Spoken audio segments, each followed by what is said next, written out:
So, hallo, hallo.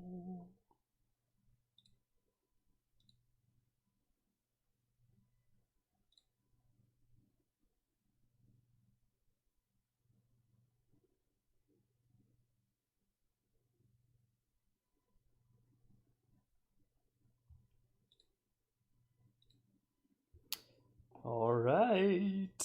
Hello everyone.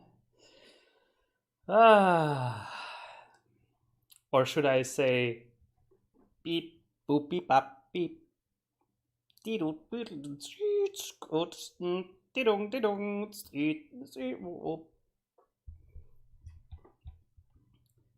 I have been sent here by my overlord, Bill Gates, to convert.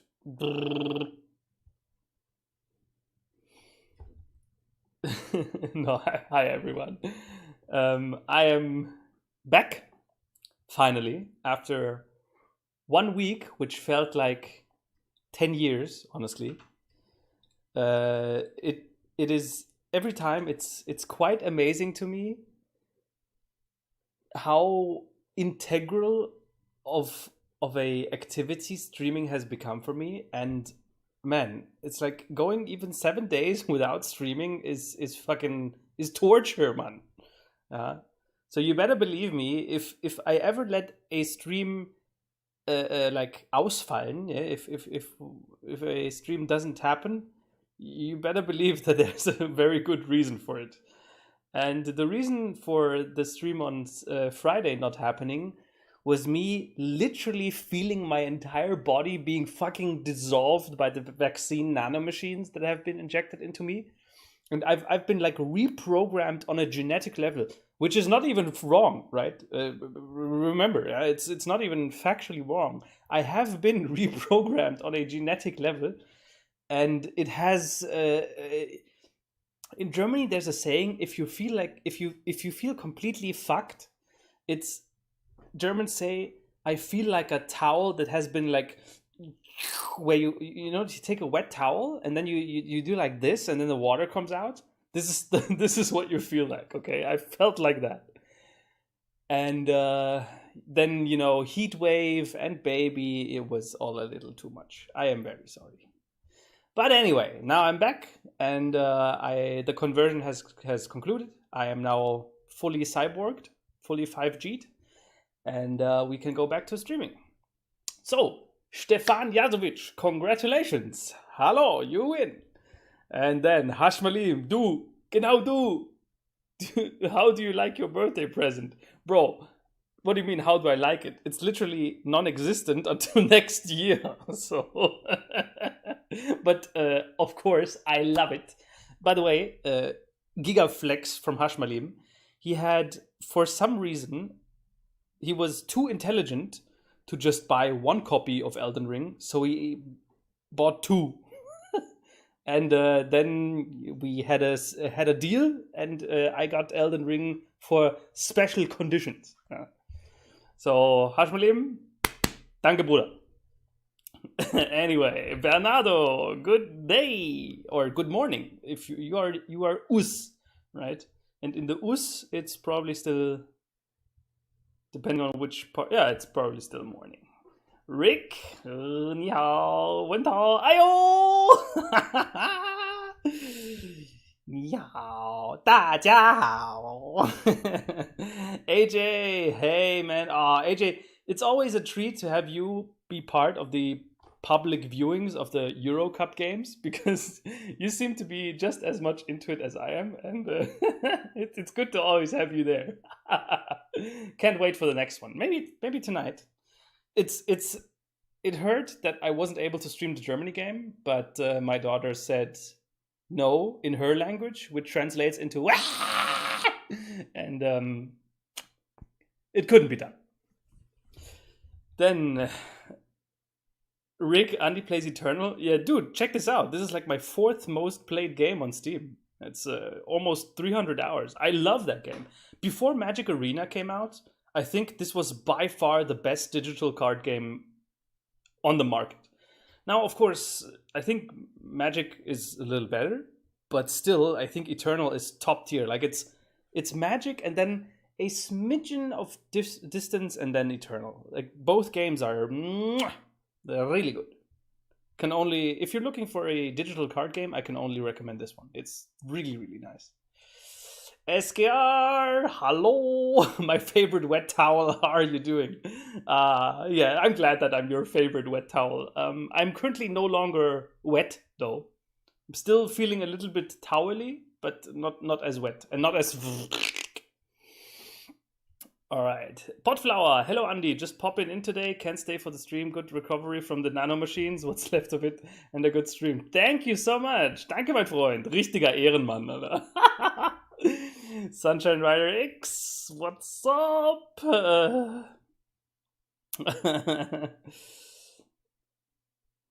Bruce Willis. Do I like Hearthstone? No, I think Hearthstone is a fucking abomination and a fucking spit into the face of everyone with a brain. Like the fact that it's successful is, I guess that's just that speaks volumes. I guess is what I'm saying. I think Hearthstone is horrible in every way you look at it. Abdelillah, shalom, hallöchen. By the way, I don't think there are any Jewish experts here in the chat, but is there a proper way to respond to a shalom? Like, I know, okay, I don't know, but I think I've heard somewhere that if someone greets someone with salam alaikum, you respond with malaikum salam. And is there like is there an equivalent with Jewish greetings? No.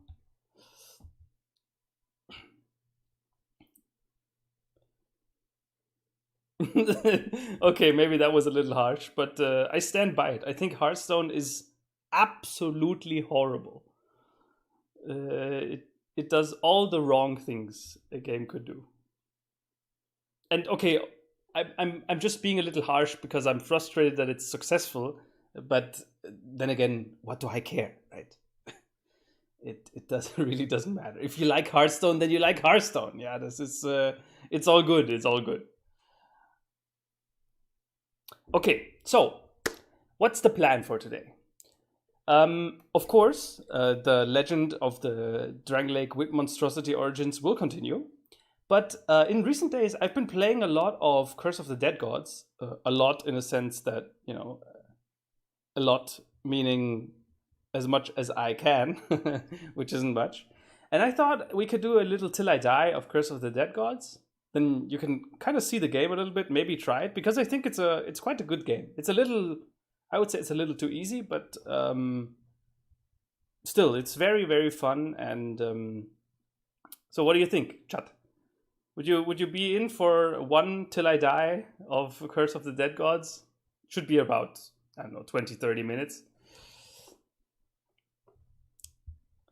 Andy, have you heard of a TCG named Cardfight Vanguard? Yeah, isn't that the Giga Weeb TCG? Because so I used to before the world ended, I used to very regularly frequent a small little local gaming store where I played Magic the Gathering, and before the game, like before the Magic the Gathering people came, there usually were a bunch of, like, I shit you not, they were the textbook ultra weebs, yeah, with their fucking welding goggles and like, bro, if you Google like the king of the weebs, yeah, the weebs of all the weebs, then that's what they looked like. And they were playing like Cardfight Vanguard. The overweight, pink color haired girl and the like, you know what I mean, right? It's no offense. It's cool that they they can look like that, whatever. But it's just it's just that, yeah.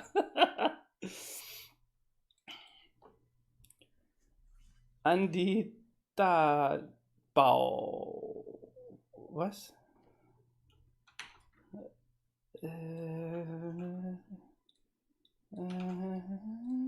Da Bau.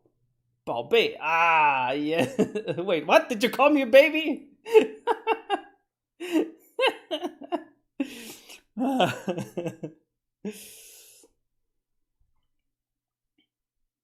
Oh, well. I mean, I don't know anything about Cardfight Manga, right? I just know that the cards are very, anime looking or manga looking, and that the people that were playing it were like the weebs of the weebs. So that doesn't say anything about the quality of the game, right? Ooh, what happened? Ooh. It might still be very fun. Yeah. Lowly tarnished playing as a lord.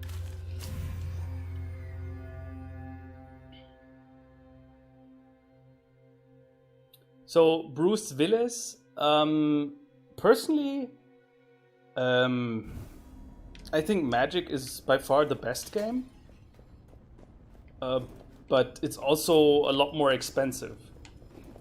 And I think with Eternal, you can start having fun a lot with a lot less money. Yeah. Michael Penda Amafu, hello. Greetings. Oh, by the way, I didn't even mention this. Just a small little warning to you thirsty boys. Today's stream is extra risky. Because of the heat wave, I'm not wearing much more than this t-shirt. So don't make me stand up, or you guys might regret it. Just a small little warning. If I ever, for some reason, make the like look like I'm going to stand up, cover your eyes, okay? You you will thank me later.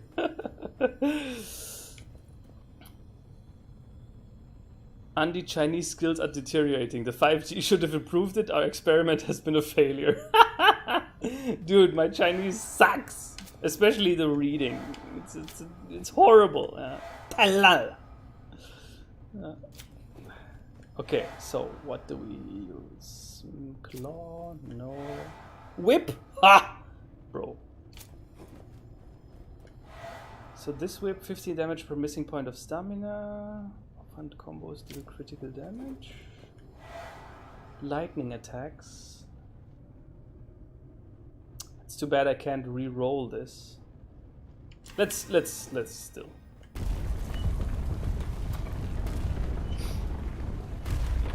So what? Andy back weg du Gek Mageckel da Fevk Geval die Gwackig und de Göckel Shita.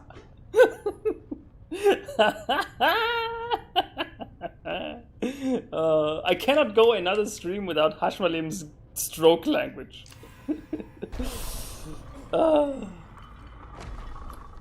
I've played some Shadowverse, very weeb TCG. I've never tried Shadowverse. Happy Father's Day. Oh wait, is Father's Day today? Damn, I completely forgot. Proof or it didn't have. Andy Schlong reveal. with extra emphasis on long, am I right? Yo, Andy, have you ever heard of the Monty Hall problem? Yes. I thought it's quite interesting and related to math. Oh, Nathan, that's a great question, or a great remark. So, guys, in case you haven't heard, the Monty Hall problem is the kind of weird fact that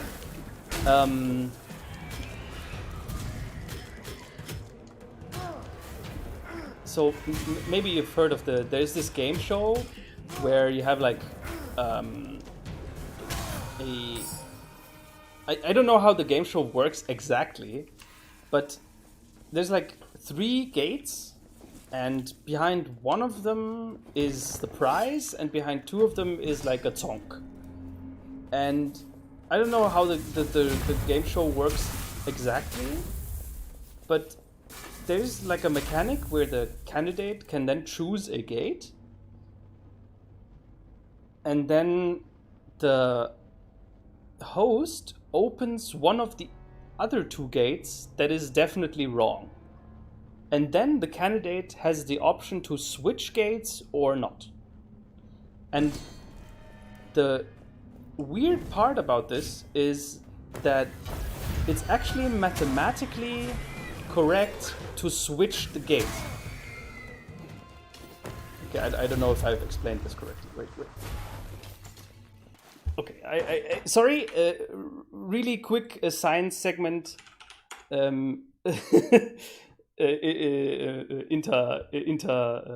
Intermission. I cannot leave this thing this way. So that you have. Okay, this is a disaster. Rectangle. So we have three almost identical doors, and one of them is like contains the prize. Okay, is like the correct one, and two are wrong. Like they contain nothing. You win nothing, and then the candidate.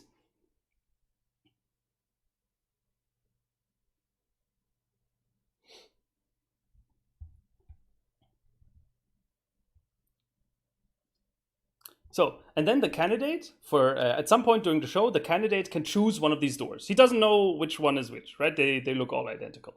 So suppose he chooses this one. Candidate can choose one. He chooses this one, and then so since we know that only one door is correct, the two unchosen doors, at least one of them will always be a wrong door. And of course, the show host, he knows, right? He knows which are which. And the show host then opens one of the two doors that is like one of the two that the candidate didn't choose and that is wrong. So in this case, the show host will open this one, right? And then this one will be out. And then the candidate gets to make a decision. Does he stick with the door he chose initially, or does he switch? And intuitively, you would say, well, it doesn't matter, right? I mean, why would it change anything for the candidate to switch now? How is that even a question that, or who would even make a statement saying that this matters? And unfortunately, this intuition is wrong, because mathematically it is correct to switch. Yeah? You can increase your chances of winning by switching the door, which is absurd. It sounds so strange. Like, wait, what? Just because he took away one door that was guaranteed false, now switching the door somehow increases my chances? What?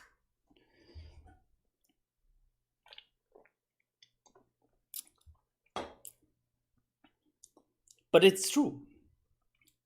And I think we can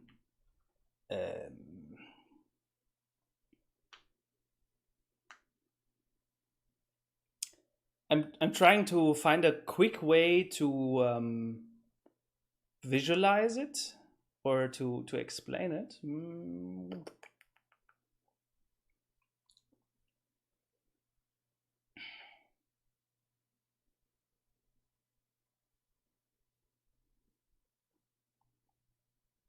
Dope, we have a German man being cooked alive. Oh dear. Why discuss this again? Gewekack, du weggewekack, gewarkack, verkacket, du gerkackex. Oof. Ah, you talked about the Monty Hall problem in Dark Souls 3 Riddle Days. Oh, the good old days. Sedge. Yeah, true.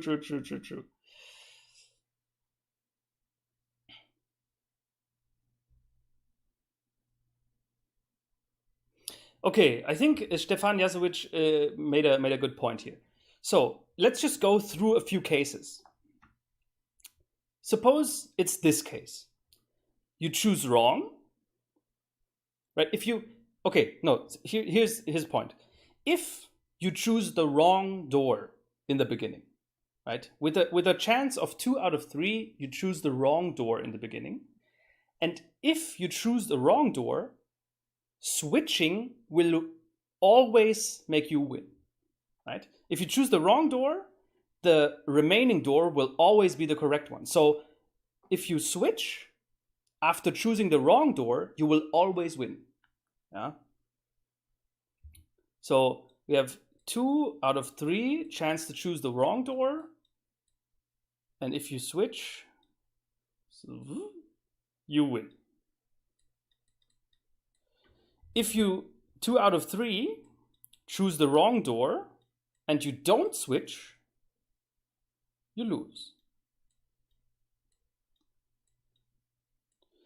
Now, if you choose the right door in the beginning, which has a chance of 1 out of 3, and then you switch, you lose.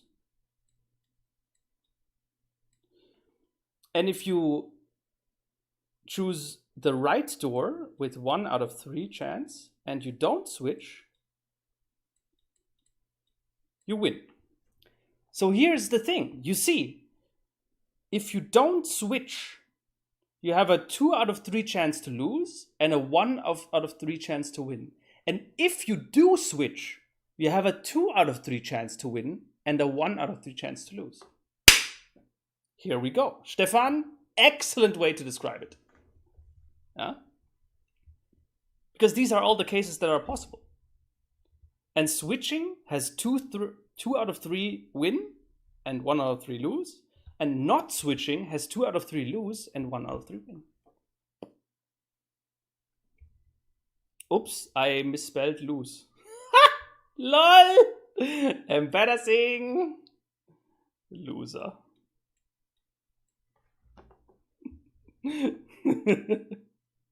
Oh dear. Lose means loser auf Deutsch. Nice. Good thing I'm out of school. Oof.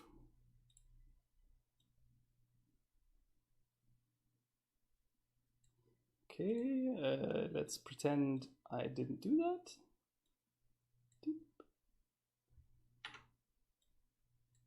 Doop. Lol. Okay. Bro, imagine if I was a teacher and then I did that in class. Although, why would I ever teach an English-speaking class?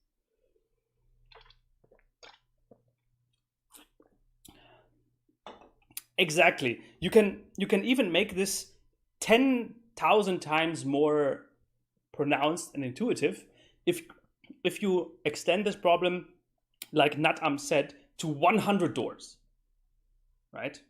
And then you choose a door, and then the host opens 98 doors that are all wrong, so that only 2 doors remain in the end. And then you can, again, stick or switch.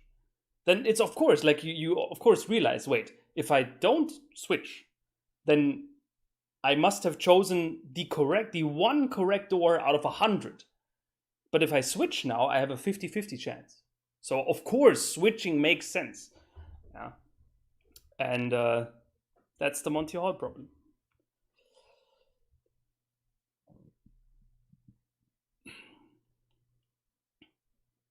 What happened to the Dark Souls stream, by the way? Aritra 1, calm your tits, okay? It will happen. We were going to do one run of Curse of the Dead Gods because that game is fucking fire. You can teach in China, bro. Get that money. Yeah, true. Actually, that was actually not that far away from happening. But plans changed.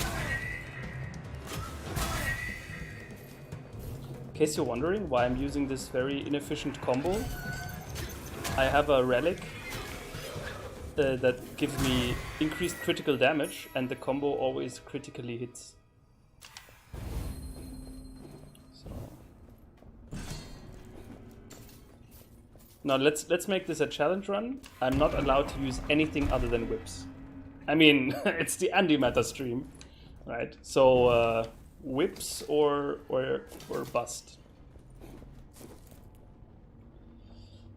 Geil, bin das erste Mal hier und schon was gelernt, aber das gleicht noch nicht die Verblödung aus den Streams deines Bruders aus.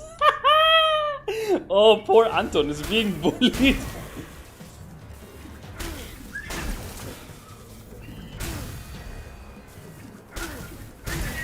Oh, this game has such satisfying hit feedback and effects. It's so cool.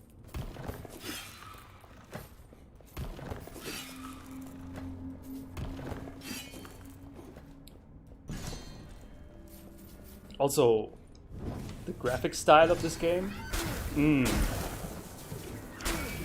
Oh.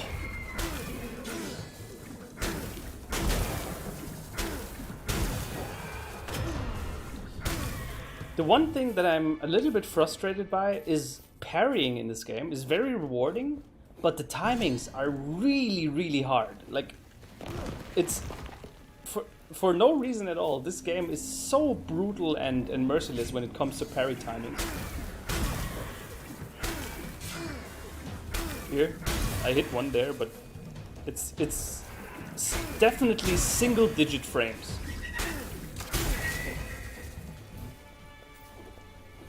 Also, there's a mechanic, in case you don't know. I mean, you see here, there's I have stamina, right? These five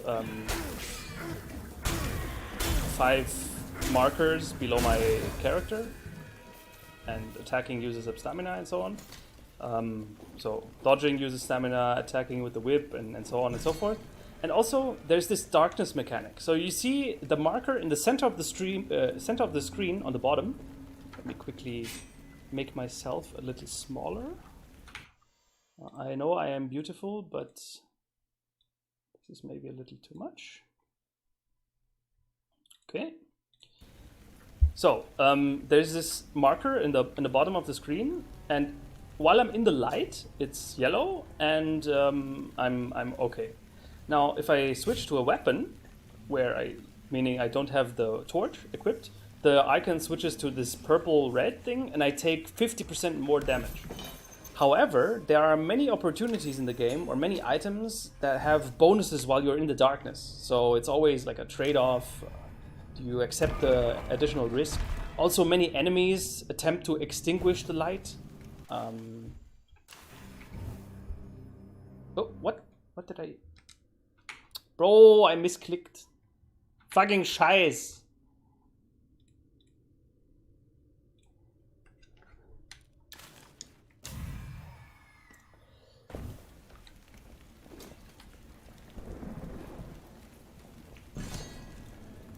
Andy could be a German teacher in China and earn banks. Dude, man, if you knew how close I was to actually, like, go to China after finishing high school, it was...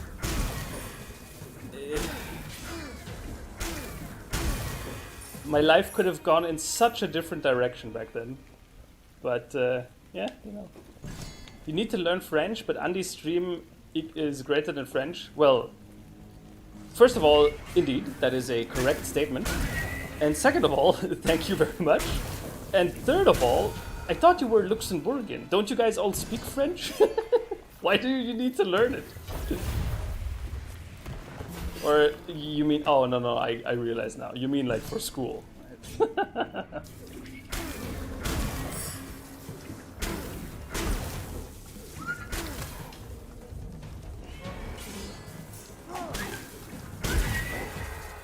Also, you might think that this game has very, like, dumb and simple combat, but it's actually surprising. You have 3 weapons, right? You have a one-handed weapon that you have combo that has a charge, and then you have a offhand weapon, which is the whip that has like bam bam, and also a charge attack. And then you have, if you start a one-handed combo and then press the offhand button, you have like a special offhand attack. So that's already pretty complex. And then you have a second weapon that is like a two-handed weapon. In this case, it's grenades. So even though it looks rather simplistic, this game has quite rewarding and deep combat.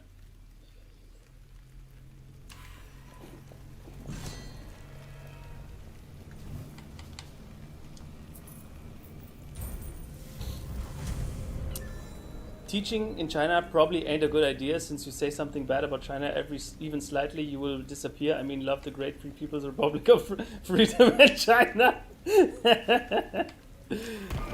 Yeah, well, let's not get into that, okay?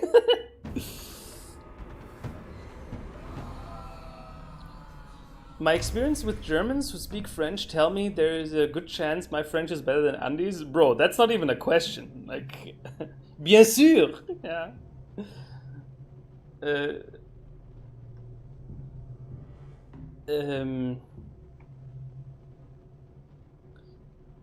To paraphrase a German saying, mon français n'est pas vraiment le jaune d'œuf.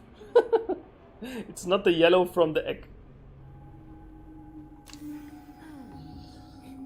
Also, this mechanic in the game here, in the bottom right, is the curse mechanic. So every room, oops, that was not a whip. Every room, I passively gain corruption, and once it reaches the 100 threshold, I get cursed. And curses are like effects, passive effects that affect my gameplay, that are usually like bad, but also have some like a hidden benefit. For example, this curse I have now means that some braziers are cannot be lit. But if I'm playing with items that give me bonus damage while in the darkness, that's not actually a drawback, because I want to be in the darkness all the time. And it's mechanics like this that the curses usually give you, and this really changes up your playstyle sometimes. And it's quite good, quite good.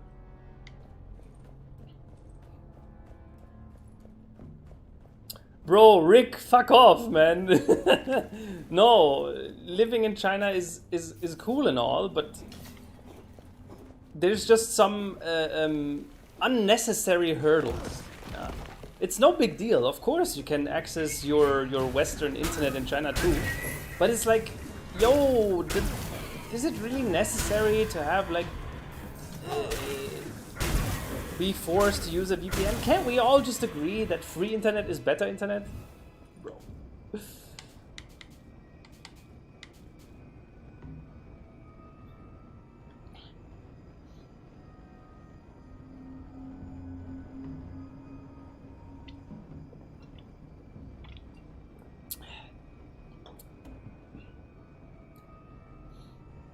Andy, play Free Fire? I don't understand. Why does Free Fire exist in Indonesia? What is Free Fire? LOL in jail.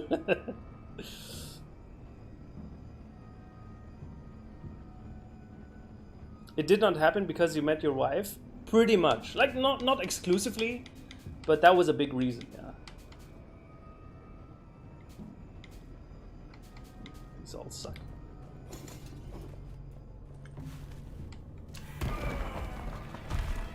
The heat I need to drink beer to cool down. Bro, I wish I had something like that.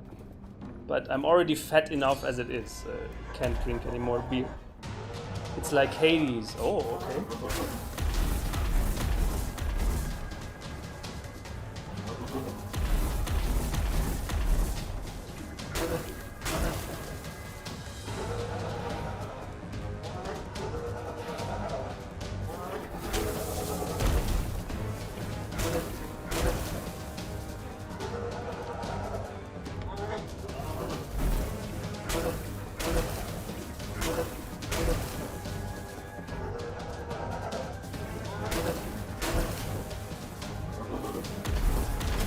No, how did that shoot me?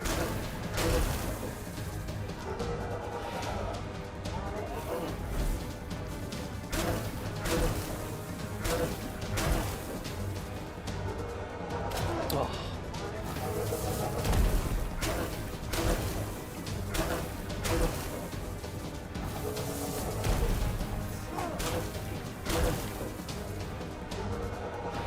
The charge attack of the whip has really long range. What makes it quite useful. Ouch. Bro, this is a fucking disaster.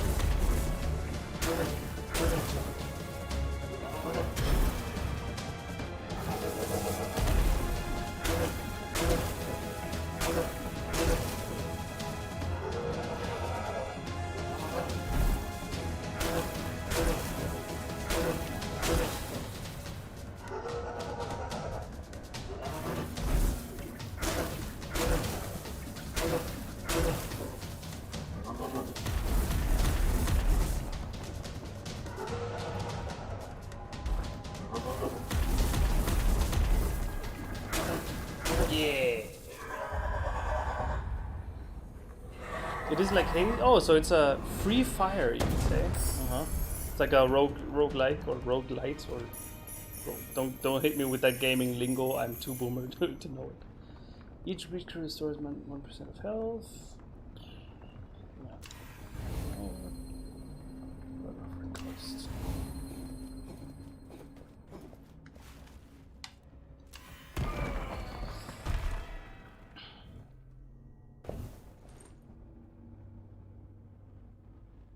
Most Luxembourgers speak very bad French, but people think we speak it perfectly because 30% of our population are French or Belgian, and workers from there come over the border. Oh, okay, that makes sense. And also, like,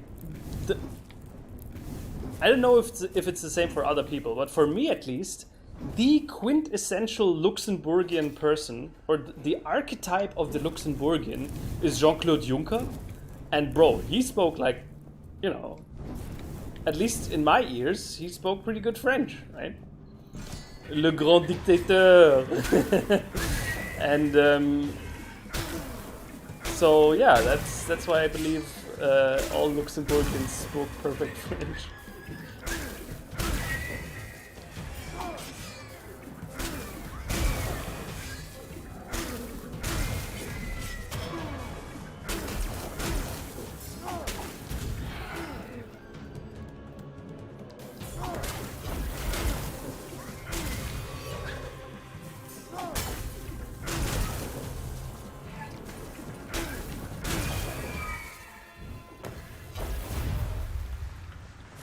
A whip for one hand, a club for the oof hand, and my dick for your mom's hand. Got him! Nice. It's so cool that whips, that the sound that whips make actually contains the word whip. Like, who whip? Who whip?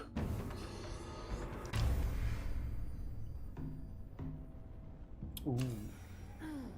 What mines are only visible? Like, there are many traps in these temples, and usually they can only be visible while you're holding the torch or while you're in the light. But this curse apparently changes it up so that it's only visible in the dark. Interesting. Look at this inferior version. Pathetic. Remember the story that disrespectful kids in Indonesia did an emote from a game while praying? Yeah, that's... Ah, yes, I remember. You told me that story, right? Ah, okay. That's from... Wait, what? Free Fire has emotes? I thought it was Fortnite. Oh, maybe I mixed something up.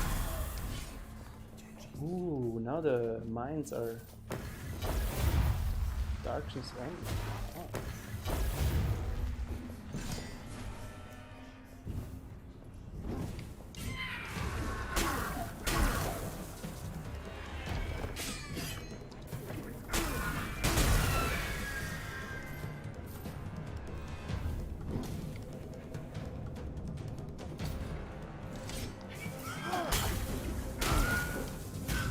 Oops, I got tempted and didn't use the whip there. I am very sorry.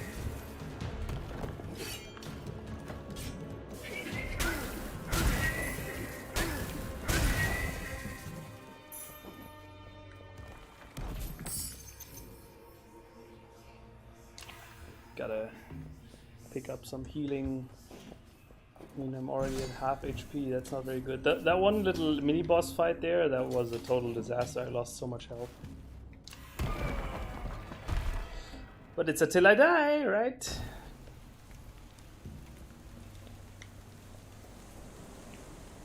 Andy, have you heard of Drangleic? It's a... it contains the word dung.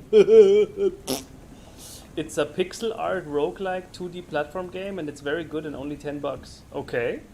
Can you send that to me on the Discord with an ad later or right now so I don't forget it?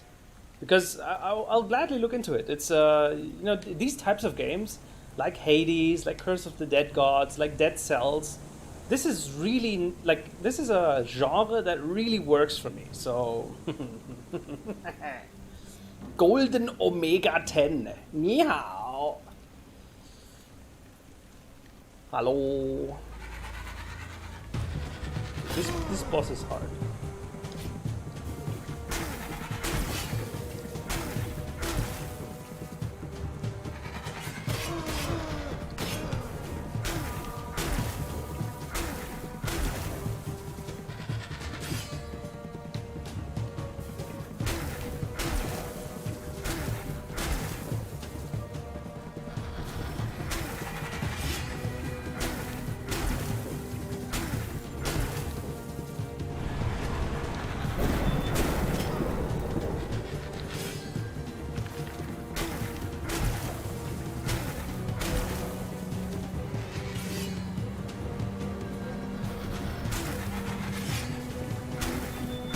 Parry game needs to be on point.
Ooh.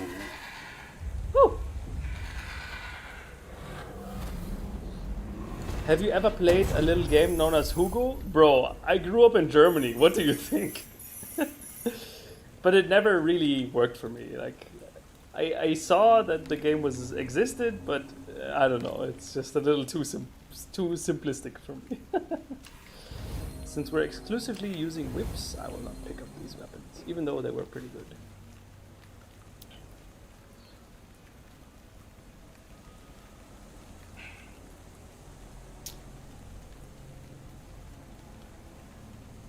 Well, I might have to correct myself. We can speak it pretty well overall because we get confronted with the French language daily, but we can't write it correctly or read it. Ah, okay.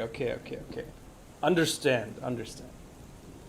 I guess that makes sense. Also, if you're a politician in Lux, you need to speak French, German, Luxembourgish. Bro, that's a pretty high barrier of entry. I really want to use this weapon upgrade thing, but I kind of need to heal. And there's another weapon upgrade further back, so I'm just going to take the healing. Andi, Kevak, du verwackes gewei ze kefadet bewaas dotat unge rockasa.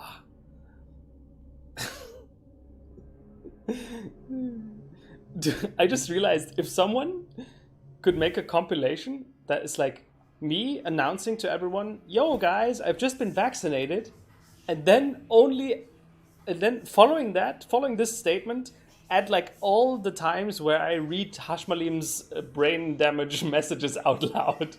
It would make such a ridiculous, like, you'd really think that the vaccine has indeed fried my brain. Jean-Claude Juncker is big meme here. Dude, he's big meme everywhere. That guy's, I mean, who else would literally go up to a dictator like Orban and give him a fucking ohrfeige? What's an ohrfeige in English? Like a slap, bitch slap.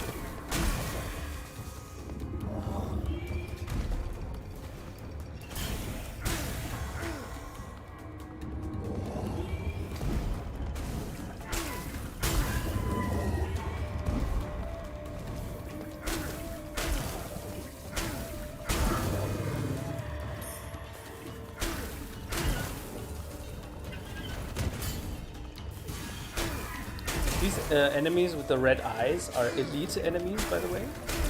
They are more strong and yeah, more strong.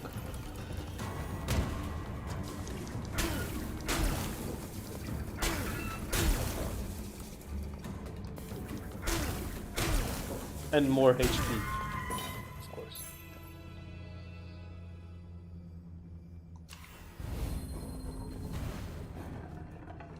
Damn, I'm falling behind in chat. You will lose one brain cell every 5 minutes of playing Free Fire. Well, then I'm not going to play it because I kind of appreciate my working brain cells. Sounds like an anime power-up drawback. More like 1,000 brain cells per second. Oh, damn. That will be noticeable pretty quick. Almost forgot. What happened to your Oracle, huh? 4-2. Yeah, bro, Germany! 4-2, gefickt haben wir sie! Yeah. So, in case you didn't know, Germany won their last game against Portugal 4-2, and it was beautiful. So unfortunately, my daughter, who has been playing Oracle for the last few days, was wrong. She predicted Portugal would win.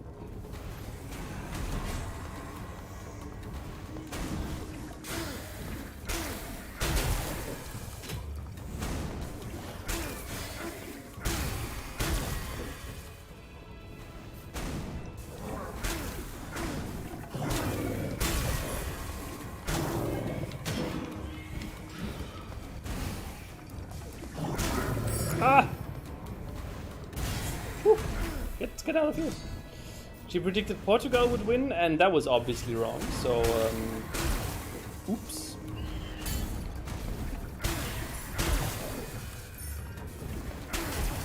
Seems my daughter does not have the Oracle qualities that I thought she would. Yikes. Wait a minute, this ain't Dark Souls. Yes, this is Till I Die, Curse of the Dead Gods. Excellent game. So I thought, hey, why not? Oh, I walked back into it, man, fucking small brain scheiß.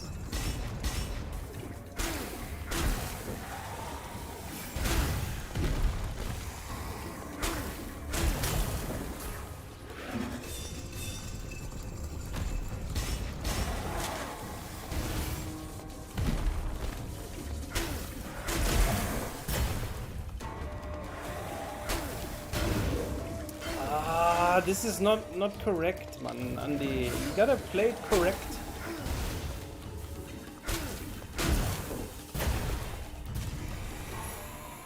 Whew.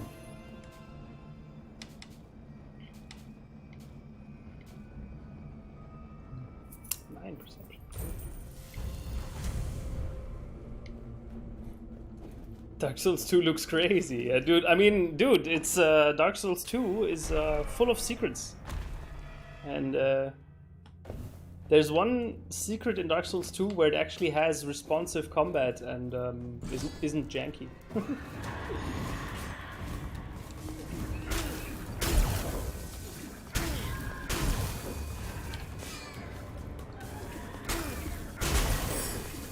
Bam, bam, bam, bam, geboost.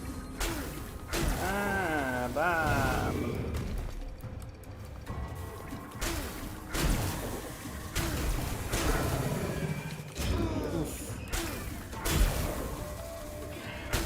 Nein, Andi, Harry! Yes! That's a fat guy.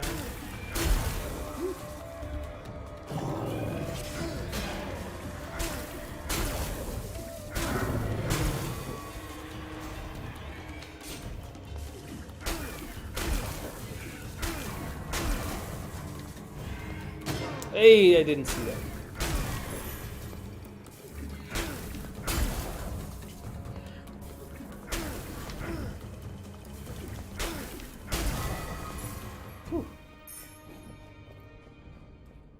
Andy, I'm curious about your thoughts on this. Have you played Witcher 3 and what you think? I always feel it's overrated, but apparently this opinion is such minority.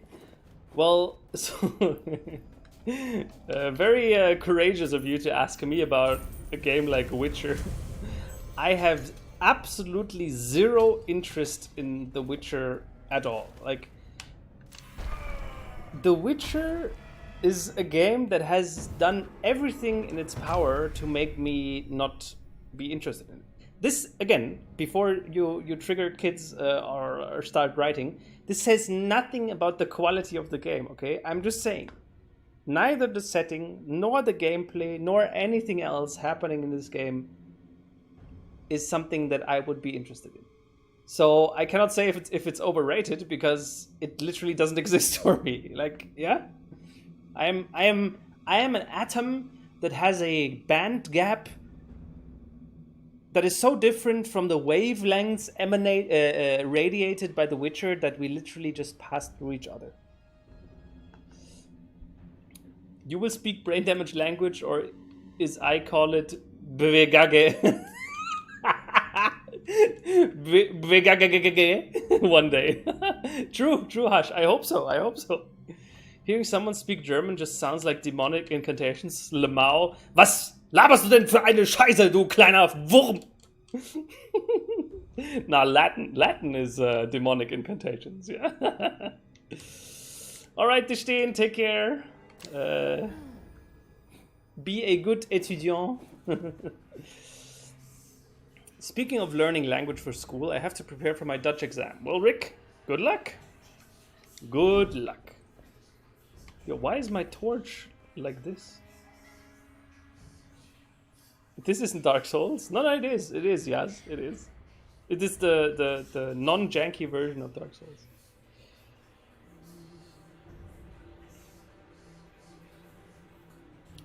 D-A-N. Dan. I was just about to ask what it is. Nice. This game is called Curse of the Dead Gods, and I can only suggest that you guys check it out because it's really nice.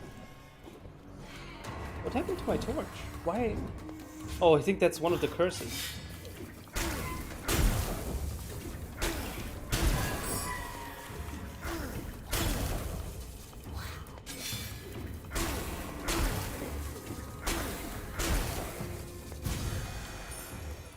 Let's quickly check.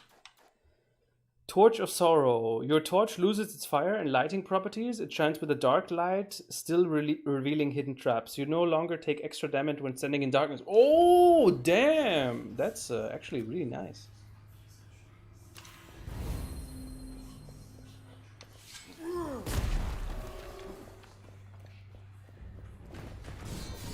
Oh, shit.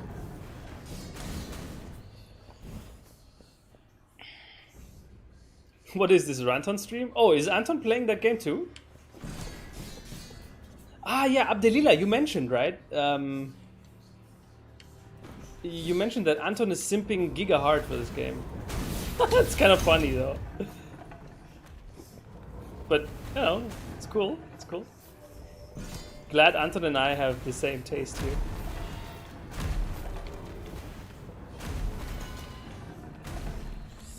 So.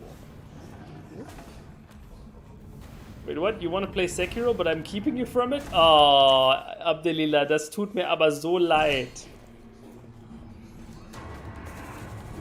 Oh shit, I cannot light this anymore. Oh, but enemies can. Ow.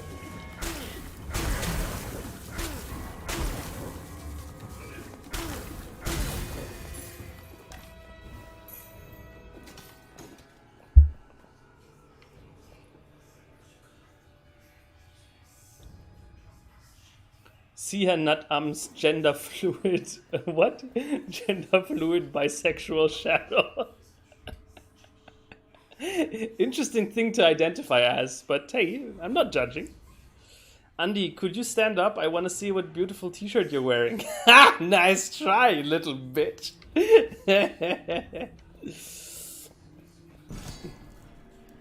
Oh, open world, I will not bat an eye. But Miyazaki, big open world, hype, hypocrite. No, you little bitch.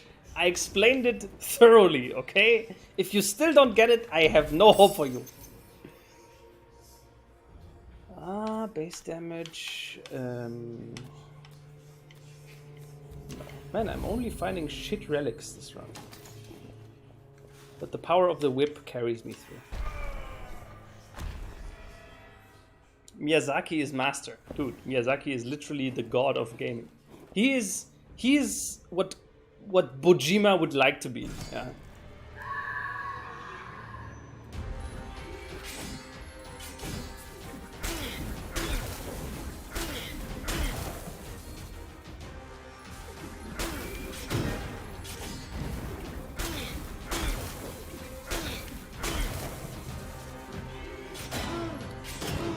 The timings, man, I'm too scheiße.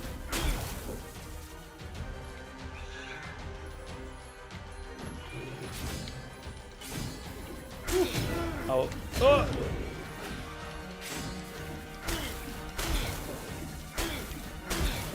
Again, losing so much health in this boss fight.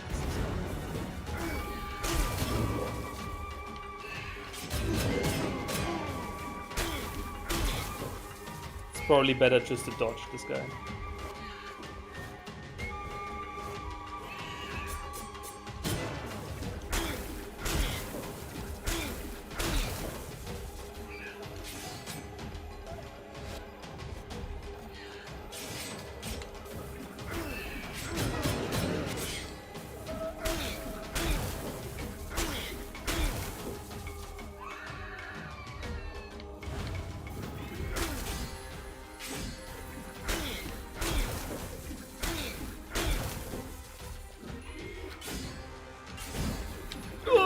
Oh, fucking Scheiße.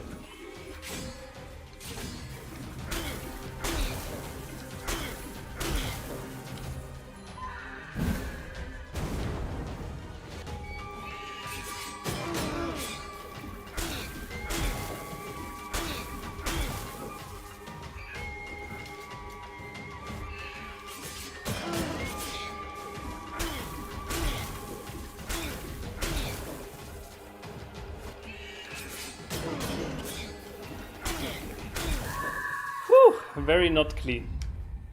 And also the other Miyazaki, am I right? Witcher 3 clunky triggers me? Okay. Yeah.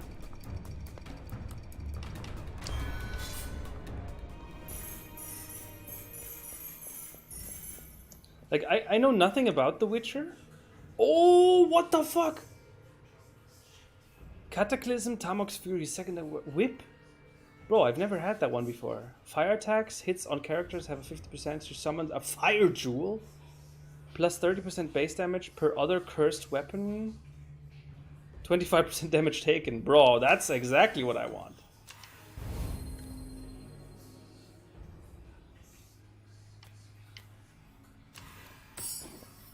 Yeah, babe. Oh, flaming whip.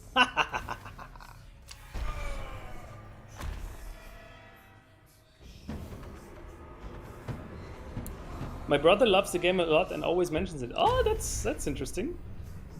Enemies killed while burning explode. Bro, that's gonna be a big explosion. Welcome to Drangleic Press channel.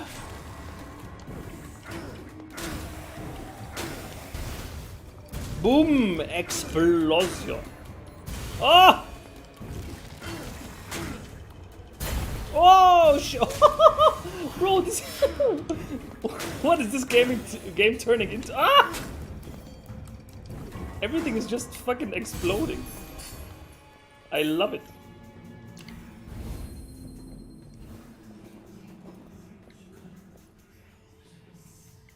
He's talking about the Japanese Miyazaki. Wait, what? How is there? How is a non-Japanese person called Miyazaki? I don't understand. Uh-oh. Uh-oh, fire. Uh-oh. Ah! Oh, it's all gonna explode! Okay.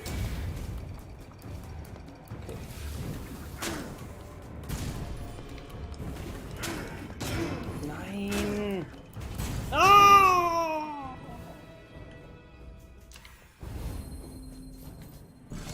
Fuck, I'm running so low on health. This is not good. Not good, man.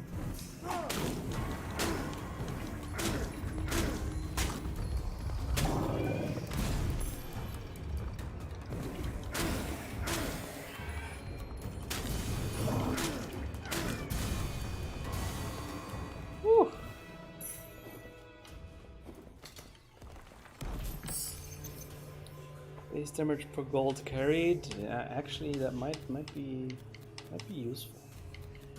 Might actually be useful.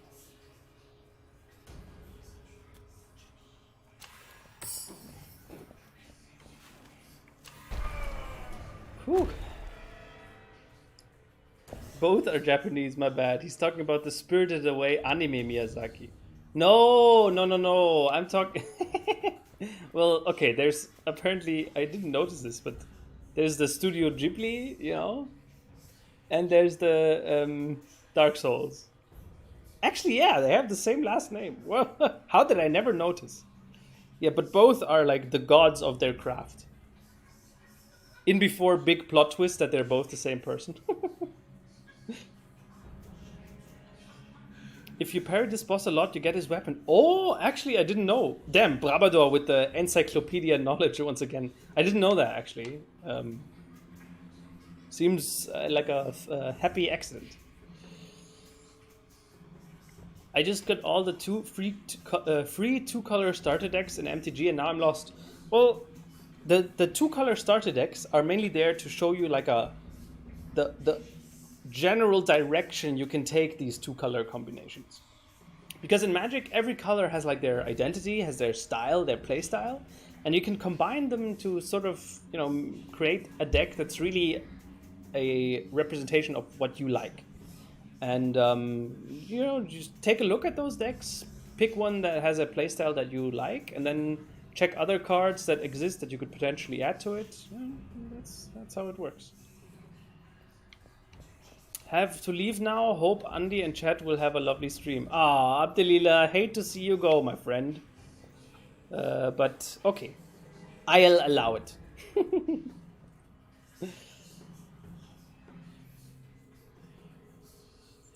Damn, nutums. That must be quite scary when you realize the whispers you're hearing are actually from a game.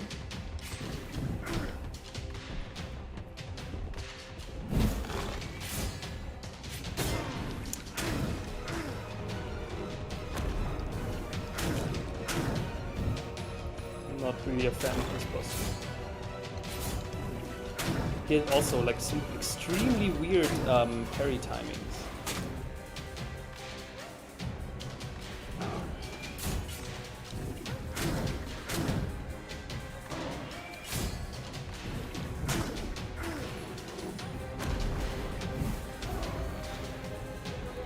Oh, come on.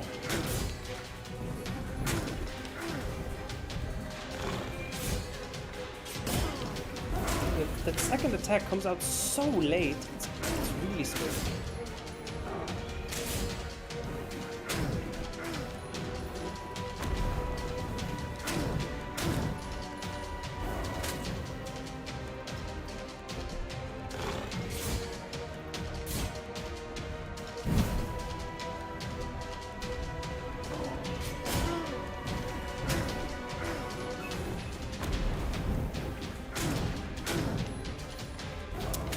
think I'm gonna make it.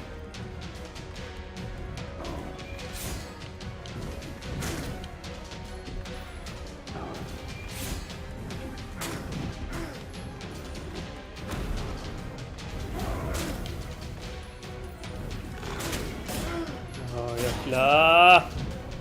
Verfickt noch eins.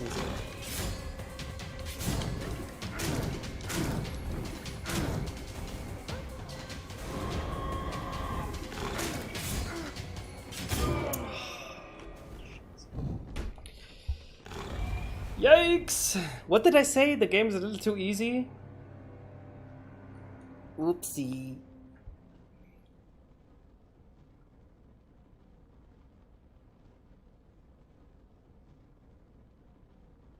Sadly, everybody plays the same decks in standard MTG Arena.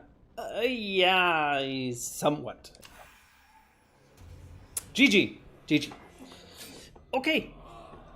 Well, till I die, and I died. So, that's that. But still, every run, you get like a few resources, and then you can spend them here, right? Get some permanent upgrades, unlock new weapons, all that good stuff. It's really, really cool. Oh, and now I can unlock the flaming whip. Yes. Yes, I like it. I like it. Anyway, so if you found that game interesting, take a look. I think it's currently on sale, or maybe not anymore, but still, I can only recommend it. It's very nice. It's very nice. So now let's go back to the original idea. Okay, this stream is called the Whip Monstrosity Origins. Requiescat in pace. Did someone say incantations? Uh-oh. I'm about to press start. Guys, please turn down the volume. Turn down the volume. I'm warning you, okay? I'm giving you 5 seconds to turn down the volume. 5, 4, 3, 2, 1.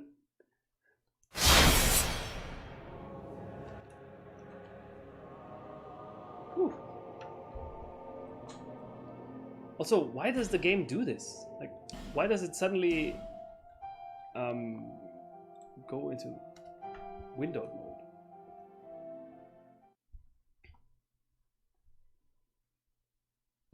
Oh, Andy, would you think it's fine to play Dark Souls 3 without playing Dark Souls 1 or 2 before? Absolutely.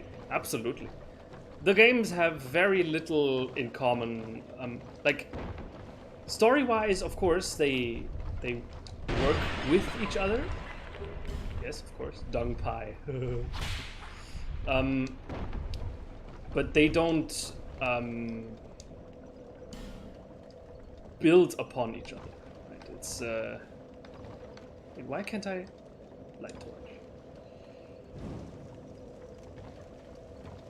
Also, since the story in these Souls games is so low-key and unintrusive, of course.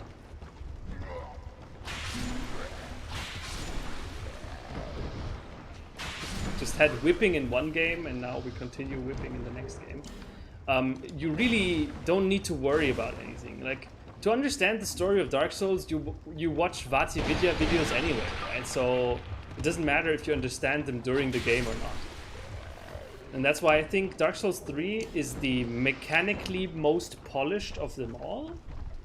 And it really, if you like the gameplay of Dark Souls 3, then you can, because it's the most well-made game, so to speak, of the three. So I would say if you like that, that's already a very good sign that you might also like the other ones. Whereas if you don't like Dark Souls 1 or 2, I would be, like, you could chalk it up to it's actually just because they're not that well made. At least, you know, Dark Souls 2 specifically. Dark Souls 1 is just a little bit old in its design, but still very good game. So, yeah. Pathetic, I only went deaf for 2 seconds. East to west. Where's my money, Andy? What? What do you mean? Where's your money? I don't know. Maybe stop spending it on strippers.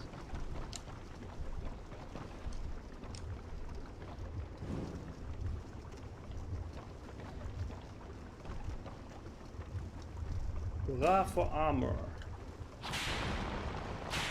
By the way, these inconspicuous looking statues are the most cancer fucking... I wonder, where is Wanker Chief when we need him? He needs to he needs to explain how these statues are another one of Tiny Murat's game design choices that are absolutely fucking horrible. I almost forgot Tiny Murat again. Oh, Wanker Chief! Damn, that's a perfect... Dude, that's perfect timing. Bet Andy's gonna get whipped after this stream. Well, maybe I'll like it. Yeah, I love my wife very much. No, actually, no. I don't like pain. So... Yep.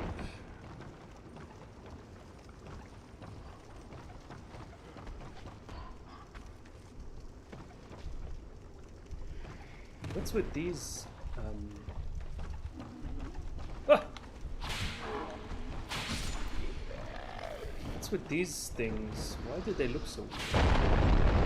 Oh yes, they contain something else.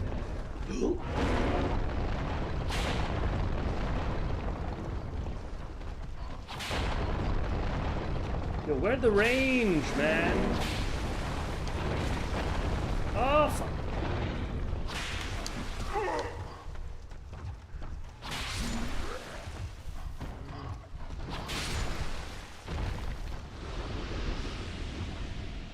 This damages me, right? No, it doesn't.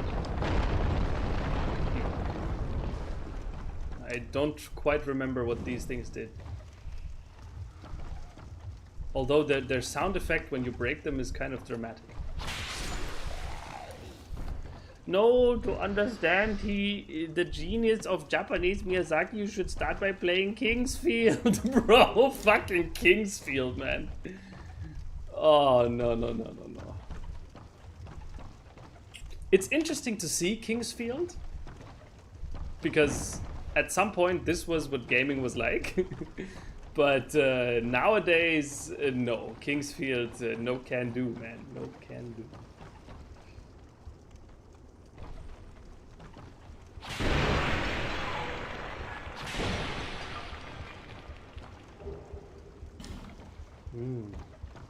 Dark pyromancy. Can I somehow get down there? Maybe not.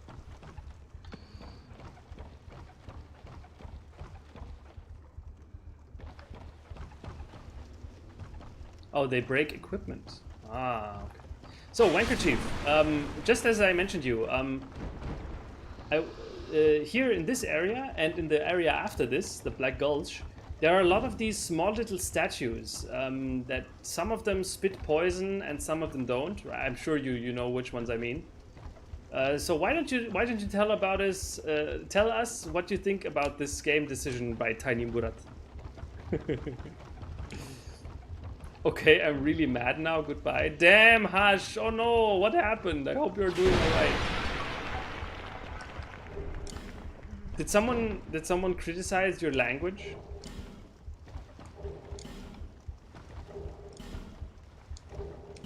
No, I'm really actually I'm really not trying to make fun of you here. If you're feeling not very good, then have a great rest of the day, and I hope you're doing all right.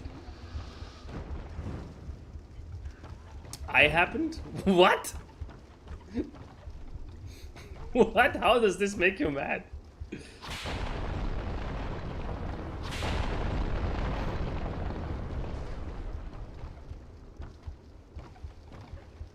Okay, where to go to next? We drop down here. Here, these statues. These are the ones I mean, Wankachi.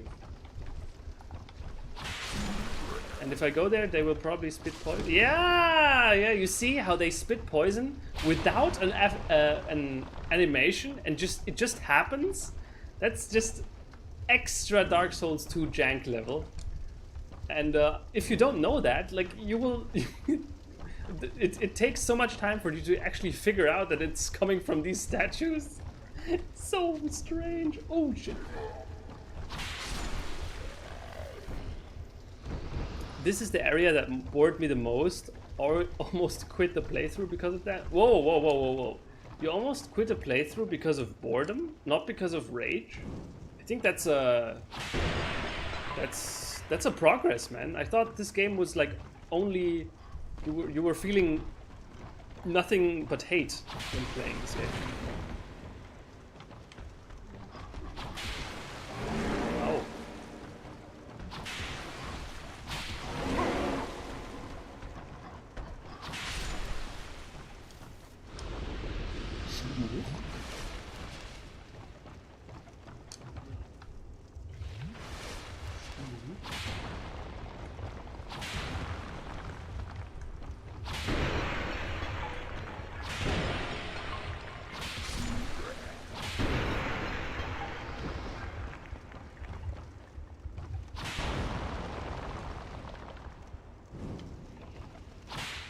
And don't think because this statue is lying sideways, it's safe.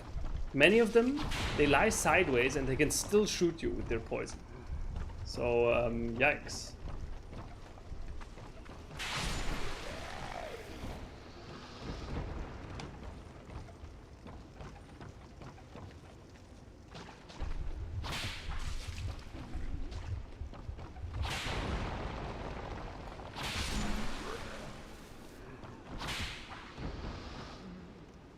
Will they all wake up?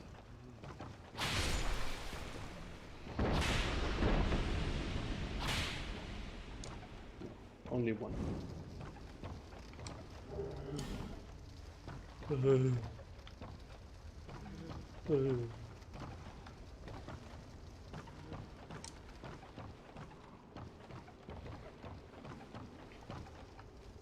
Once you know where you're going, it's less cancer.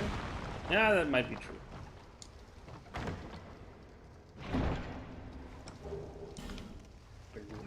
Firebomb. Can I get up there somehow? Maybe at some later point.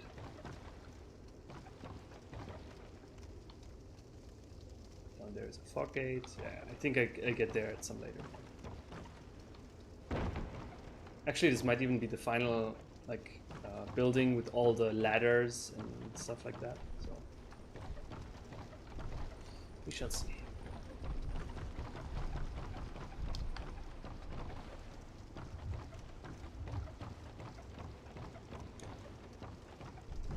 Well, my experience with Dark Souls 2 was 80% boredom, 2% angry, and 5% enjoyment. Oh, 5%. That's not much. I think Tiny Murat would have wanted a little bit more. What the fuck? That was close. Almost fell down, man. But there are items there.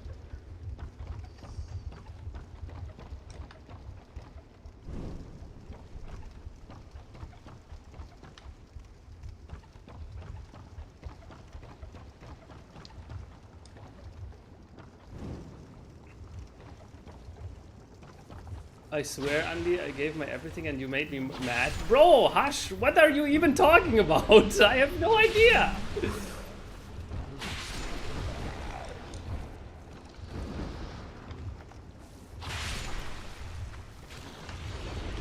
Where are these guys? Oh, I think up ahead is like a mega fat, disgusting tick enemy. It's like a gigantic mother parasite. Really, really, like it could be from Doom.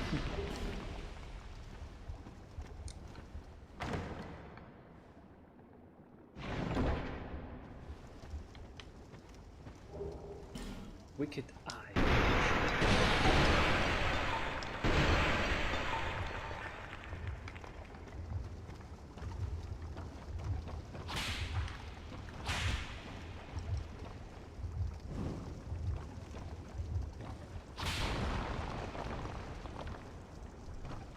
Oh no, this is like the worst type of man. What's wrong? Nothing. Wait, let me quickly scroll up.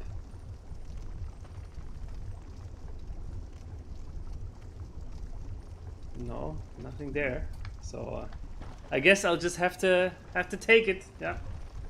Dann muss ich wohl damit leben, ne? Alright, let me quickly check if I've got everything here. I could drop down in this area, because I think that's one of the only ones I haven't explored yet.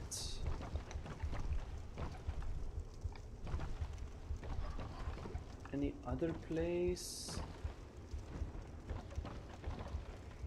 There's a guy for some reason. I think it's fine. I think we can drop down.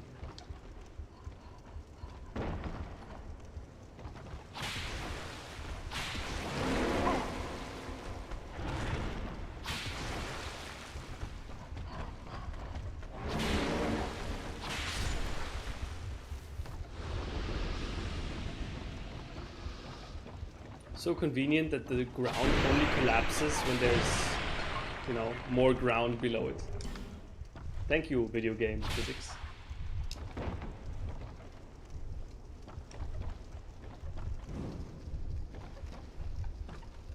Also, what's the point of... Oh, wait. Ja. Da geht's lang. We need to jump over this. At the same time, take the hit from these poison things.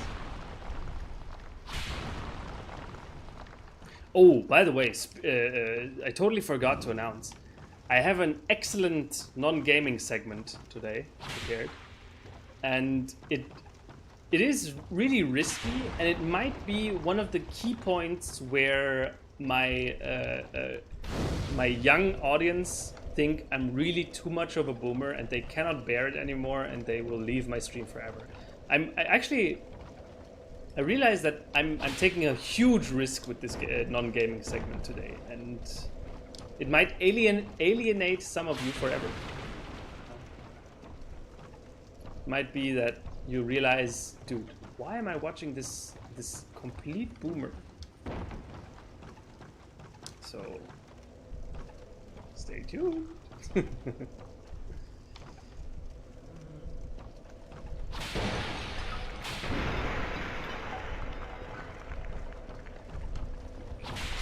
This is the building I meant, with lots of ladders and really like a vertical labyrinth.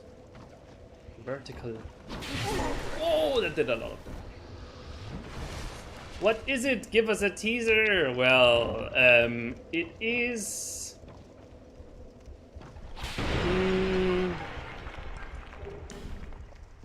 What's?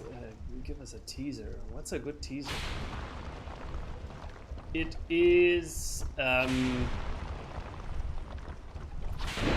It is something spicy. Yes, true. Okay. It does not contain, it has nothing to do with electricity. That's a strange teaser.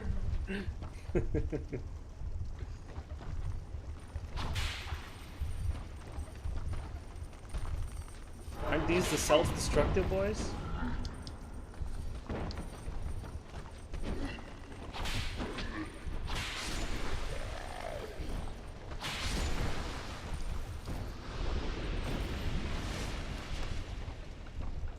Alright, Hush, take care. See you next time. Bye-bye.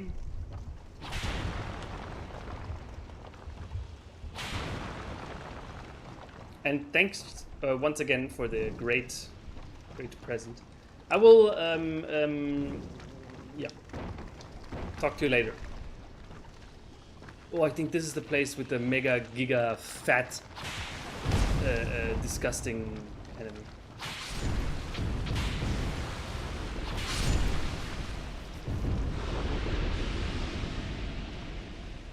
Give me a heads up. I gotta leave in 35 minutes because of D&D with the others, so I can read. Oh, okay, okay. No. I think I will do the non-gaming segment very soon. It will not be that much longer, and it won't be that much of a long segment. It's just look, it's your mom.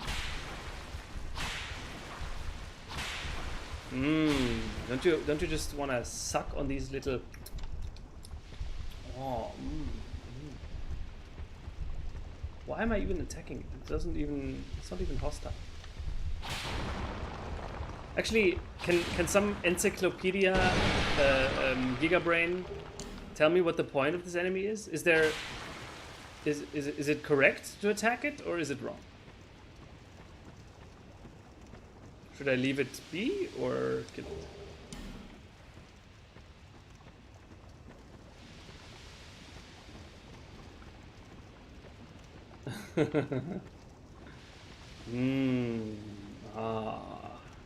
Fat fumes.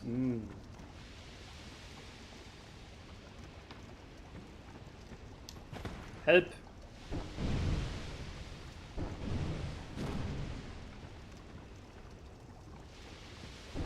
Kill or not kill?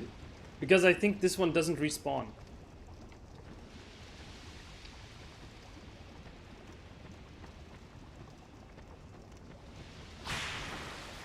Let's whip it some more to give it pleasure. Load it up with... Oh my god.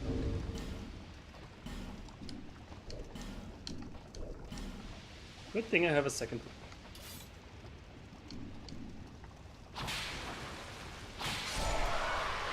Oh, oops. I think it died of pleasure.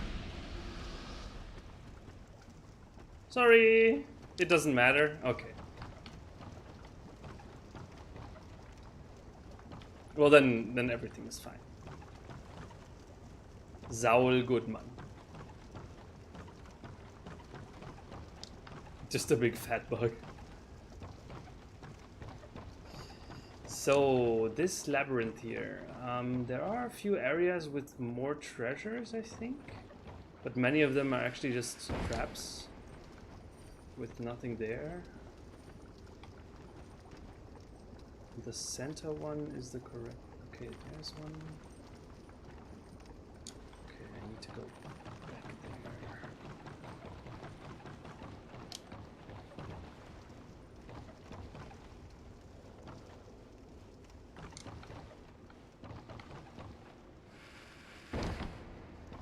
Here, walk here and drop down. Ah. Yo, what the fuck? Did he just explode himself? Yes.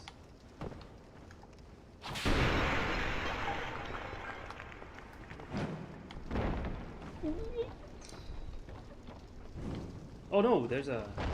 Oh wait, I can reach that from the bottom, right? Ah, but there are a few nasty enemies down there. Yeah, let's wait for them to come up. Tot. Next.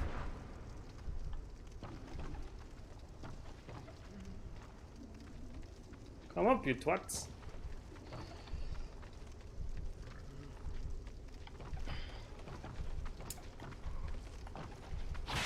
Oh, Ashwalim is dropping another good one.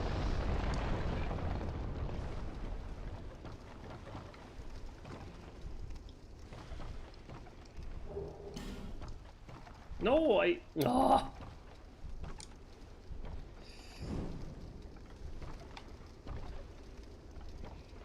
So.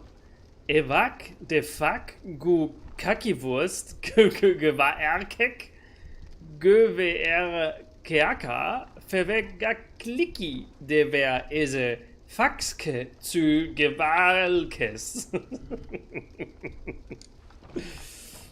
I've conceived a dank meme. It's on the server. Oh, I can't wait, man. I'm still reeling from your edit with the they put their hand in deeper. with over my explanation of the Sekiro asshole grab. I think I've said this enough times, but just in case you don't know, there's an enemy in Sekiro that has a grab attack, and if it grabs you, it rips out a brown ball of your out of your asshole, and you instantly die. So, and at one point on the stream, I explained how the enemy does it, and Adit made a great edit.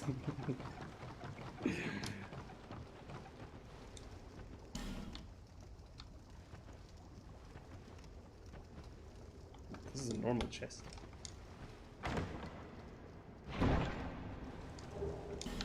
Great Club. So, okay, I think we're about at the boss. Oh, no, there's no boss in this area. I think we're about at the end of this area.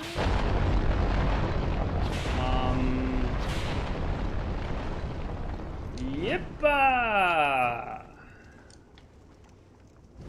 Okay. Black Gulch, here we go. So...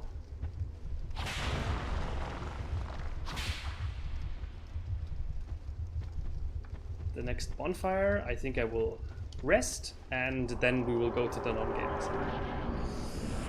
Okay, gotta go for real now, gotta do the D&D campaign. Yeah, Hush, by the way, a big shout out from me for your invaluable work with the D&D campaigns. I've spoken to a few people on the Discord, and they all had nothing but amazing things to say about you and your D&D campaigns, so gute Sache, Mann. Gute Sache. Okay. Now, to the non-gaming segment. When I said I will do something that many of you young kids will probably find so boomer, so unbearably boomer that you will immediately never tune into my stream again, I was of course exaggerating. But I'm a dad now, so I gotta make some of these dad jokes. And the thing is, I want to present you a book.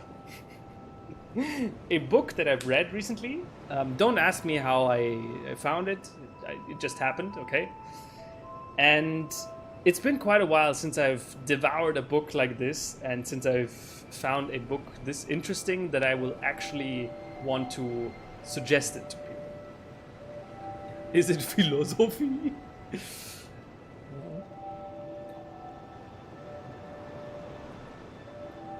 Anyway, so the book I want to present to you all is this one here.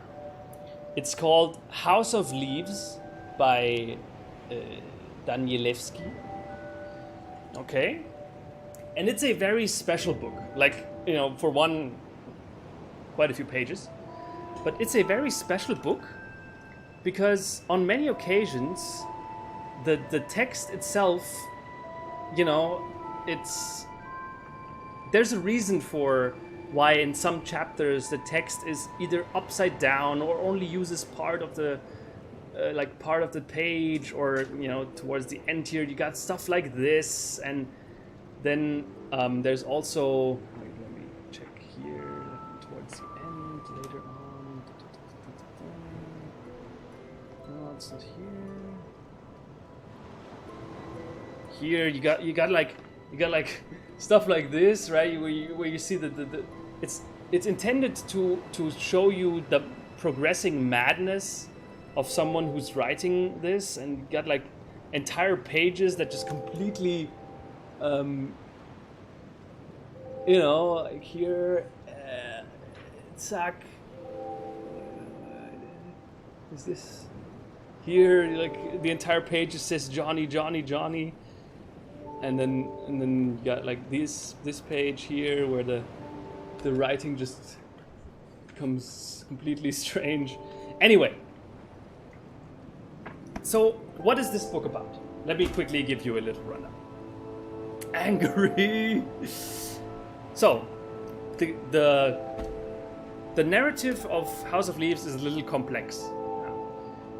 So our story starts with an LA-based tattoo artist called Johnny Truant.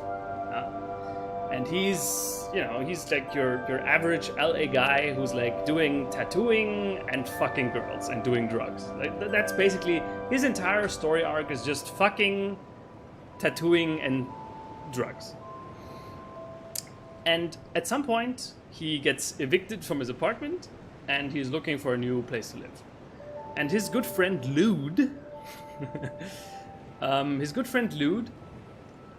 lives in an apartment building, and one of the apartments, there's an old man living there, and he's just recently died, and they're now cleaning out his apartment, and then Johnny can move in there. While cleaning out his apartment, the old man was kind of eccentric, and everyone knew he was kind of a, loner and whatever. They find a gigantic manuscript. Lots of pages strewn around everywhere. It's quite strange. And without really knowing why, this Johnny Truant guy reads them and compiles them all to a big book. And this old man was called Zampano. Now, most of House of Leaves is this manuscript. So the Johnny Truant thing, the tattooist in LA, is only the outermost layer. The next layer is this manuscript that Zampano wrote. And this manuscript that Zampano wrote is you could say it's a scientific, or it's like it's an almost journalistic critic of a movie. Yeah? So this massive manuscript that Zampano wrote is about a movie. And this movie is called The Navidson Record. And this movie is about a family, the Navidson family, who move into a house, and the house is somehow bigger on the inside than it is on the outside. And this is like the innermost story, right? This is the core of the story. This Navidson family that moves into a house, and from overnight they go on vacation and they come back, and suddenly there's a door inside of the house that leads to a hallway that wasn't there before. And actually the hallway doesn't make any sense because it's an outer wall of the house. Theoretically, if you put a door there and you open it, you should be outside the house. But if you open the door, it actually leads into a black hallway. So, just to reiterate again, to make you see the complexity of the narrative here by itself. It's about a LA tattoo artist that finds a scientific analysis of an old man about a movie about a family that lives in a quote-unquote haunted house. 4 layers. Okay? Now, one thing is that not all of these layers are the same. They're not all equally as important. For example, the old man doesn't really play much of a role. So the story mainly focuses on Navidson and his haunted house, and Johnny Truant, his development in LA. Now, I'm not going to spoil much more. I'm just going to say that the story switches back and forth between them in very unconventional manners, and this book has also, it does this very cleverly, because sometimes it can be a little disorienting. I mean, you have 4 story layers. Of course it's disorienting. But this book does it pretty cleverly by switching the typefaces. Like, for example, I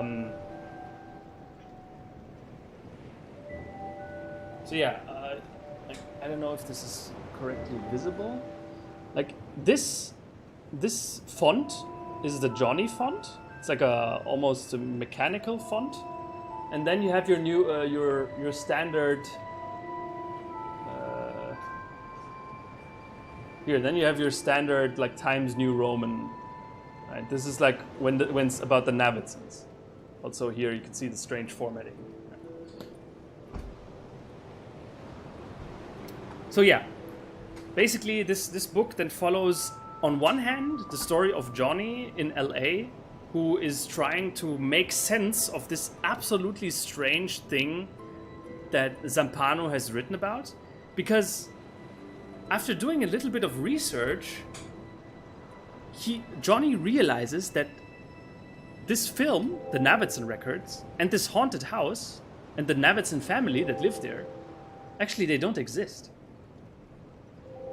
But Zampano wrote about them in a really scientific manner, like with a lot of analysis, with many voices, like hundreds of sources, and even citations from other authors. Like, he wrote about it so diligently, as if it was reality, and yet it doesn't really exist.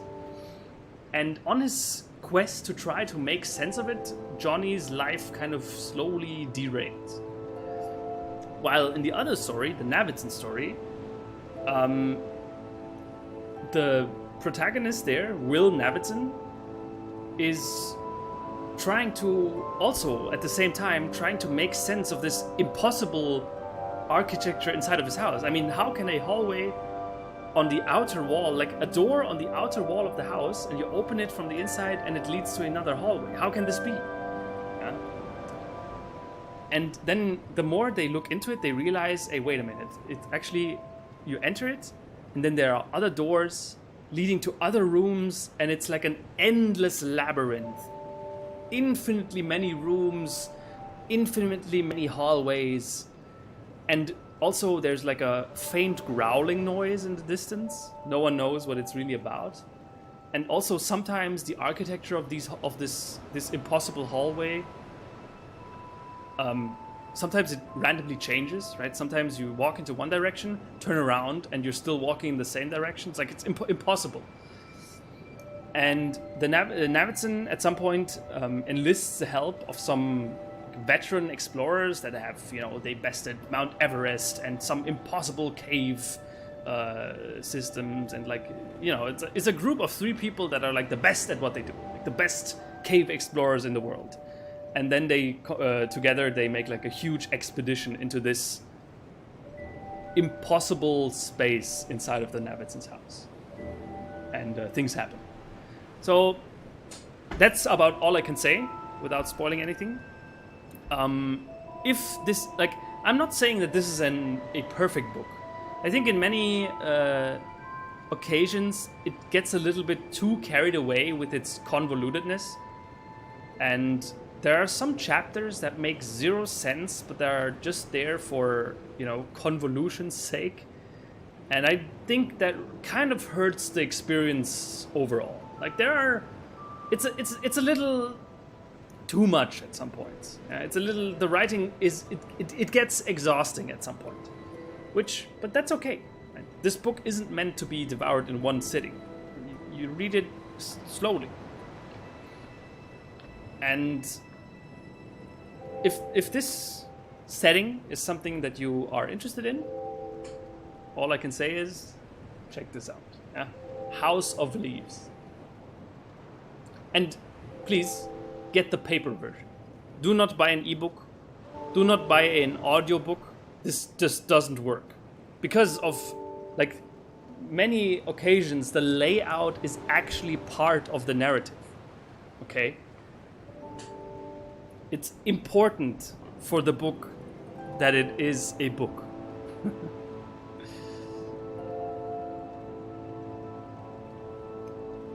Yeah, Stektor is... hi, by the way. Good to see you. Good to see you. The mysteries of chat and of the timing of chat, I will actually probably never understand them. There. Less. For some reason, it's like... There's no logic behind it. It's chat just appears whenever it wants. Do I have another? There. Less. No. I mean, I'm already at +9, so.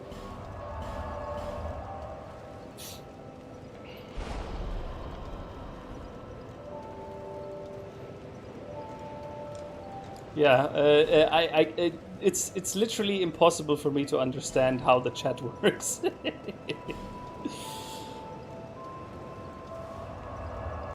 Is it on top chat again? Yes, but I've always felt like it didn't change much. Like having top chat and live chat, personally I didn't know that it changes much. But maybe I'm wrong and I'm just too boomer to understand it, which is probably the case, so yeah. So this area is hell. Oh shit, I forgot to repair my...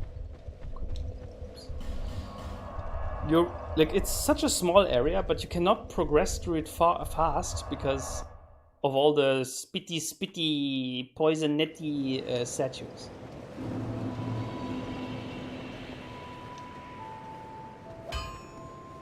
I knew you.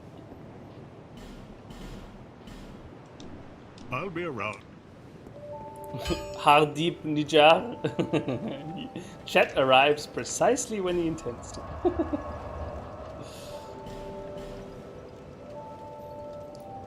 So Dark Souls 2 is an adaptation of that impossible house. Alright, Handy Stark. Thank you for tuning in. See you later.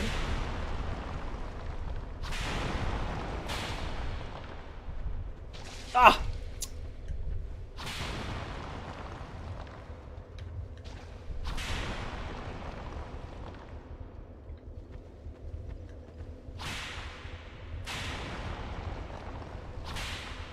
Wait, let's quickly go back into power stance again.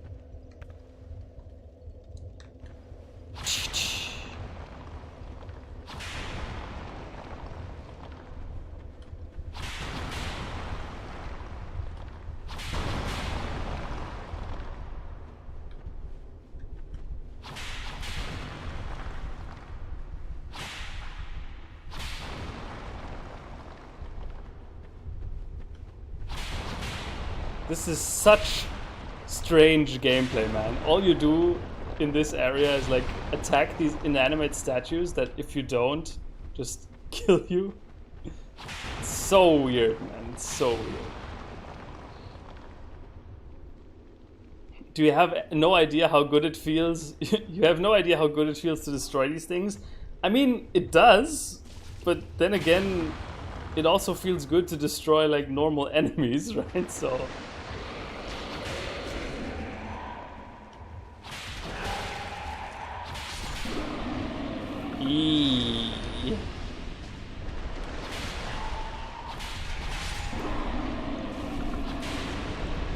Ah.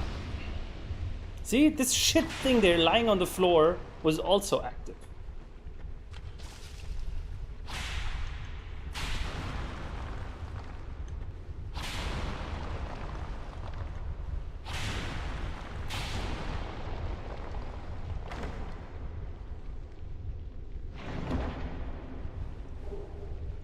Shotel. Ah, that's the Lautrec of Karim weapon.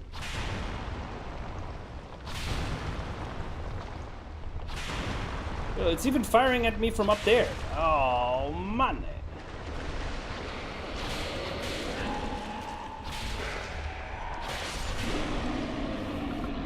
I used to be totally paralyzed with fear when it comes to these enemies.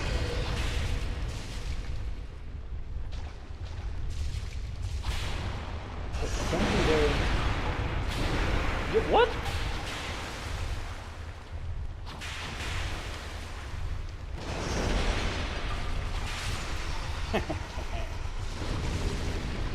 Yo, look at this fucking Normandy landing crossfire that the enemies are putting up, or these little fucking shitty statues are throwing out. It's like Saving Private Ryan.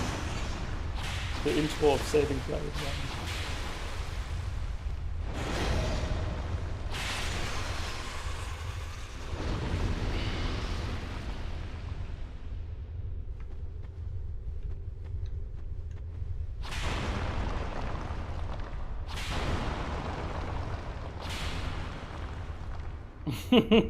No, AJ, you have to know there's always, for some reason, there's always one person that dislikes the stream. Woodland Child Victor. What's his deal?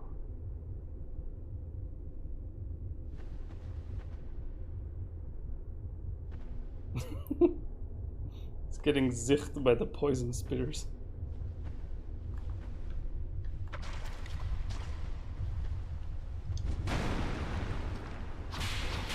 Ah!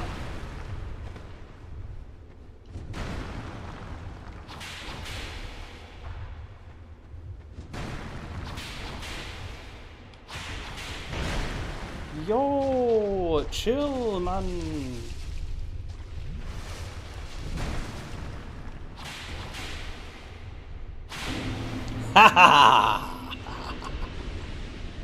Yeah, woodland child, go back to your woods. Plot twist. It's oh no, AJ, that would be so not nice. Because dislikes, they make, I can deal with them, but they make my wife very sad. And that's just mean, man. Why would you make my wife cry?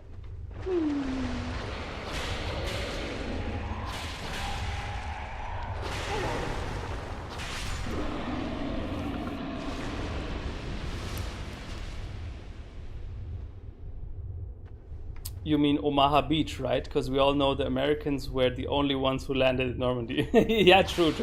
No, I mean like the intro sequence of Saving Private Ryan, like one of the most Steven Spielberg sequences in the history of film, and for some reason I saw that when I was still pretty young, which I think I shouldn't have. Yo, what's his deal? And there's like one scene with a guy whose fucking guts are pouring out of his body, and yeah, it's a lot, man. And I don't think I should have seen that as a kid, but sometimes it just happens.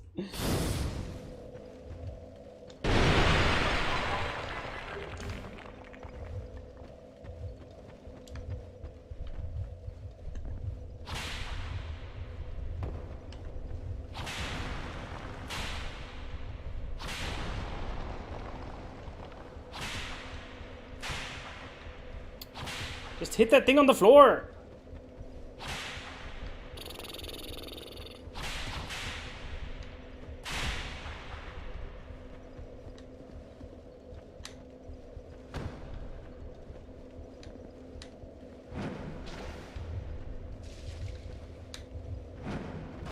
Thank you.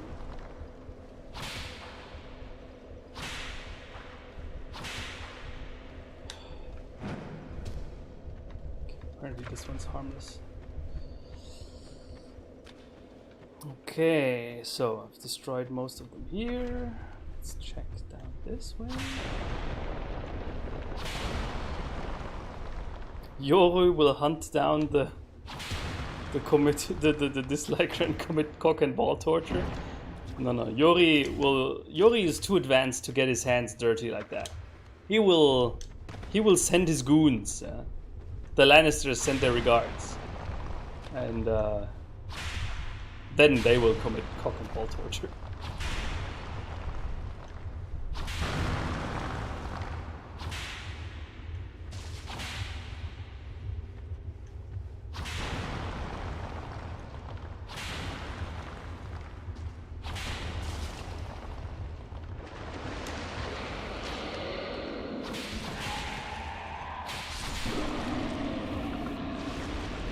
I don't know why I was so afraid of these enemies in earlier playthroughs. It's just maybe it's something about their looks that's just unsettling. Please tell me I have... Yes.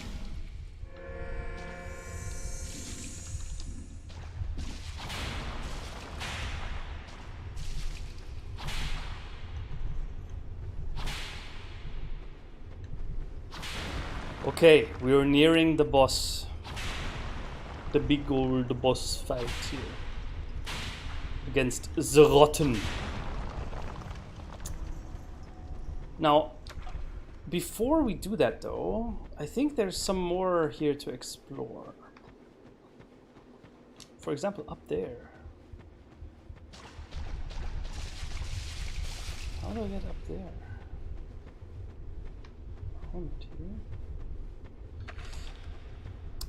I know that there's an area down here where you can drop down and further explore. But it contains 2 extremely strong giant enemies. So I'm not sure if I want to do that right now. But there's something.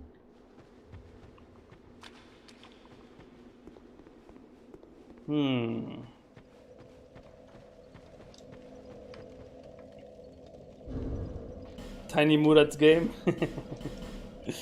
Yeah. Okay. You know what? Let's not dwell on it too much. Let's just defeat the boss here. Because I really don't feel like clearing out all this fucking statue nonsense again. And I have enough Estus. So, I think, is Natam still here? Because I don't know how many strawberries we're at, but I think I didn't die to a boss in the entirety of last stream. And so also the stream before that. I think we're at a really high strawberry streak currently. But don't know it by heart.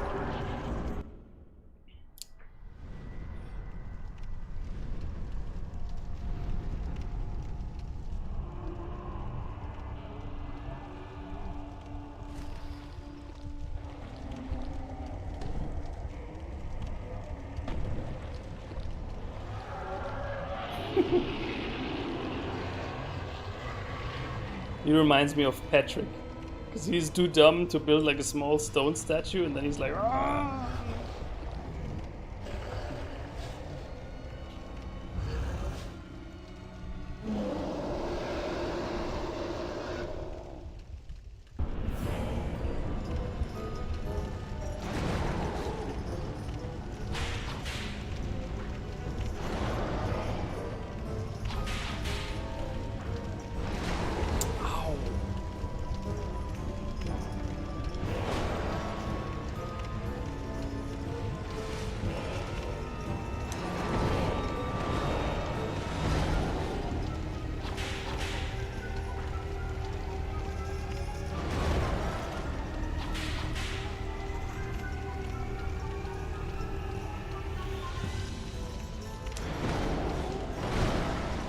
Yeah, of course, that hit me.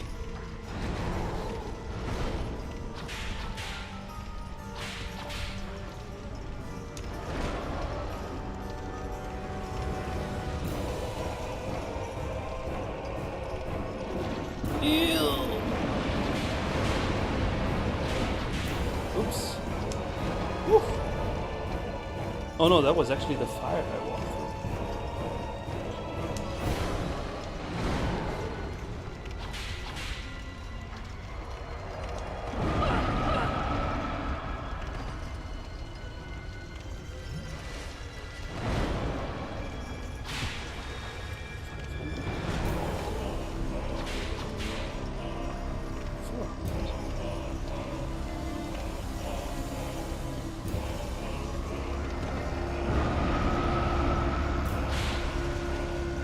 Does more damage. Oh, I hacked off his hand! And now he's dead. Brrr, first try! Such a hard boss. Not. Alright, D&D friends, I wish you a lot of fun and take care. Bye-bye. Oh look, that's 3-year-old me trying to stand a pencil on its tip and getting enraged. How did my 4th grade English teacher... You savage, man. Your English teacher actually looked like that? Damn. Fire seed. Blue. Okay. That's 4 out of 4 ancient flames lit.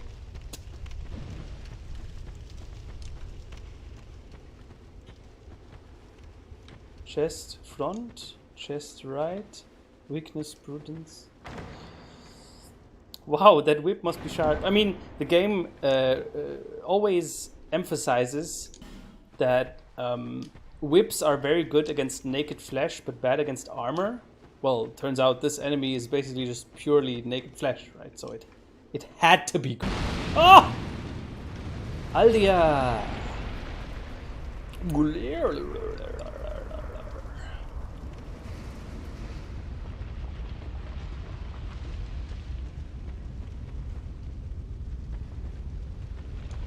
No one has come this far, not for a very long while. Young Harlow, do you wish to shed this curse? Then accept the fate of your ilk and face the trials that await you. Unless you have already joined the crestfallen.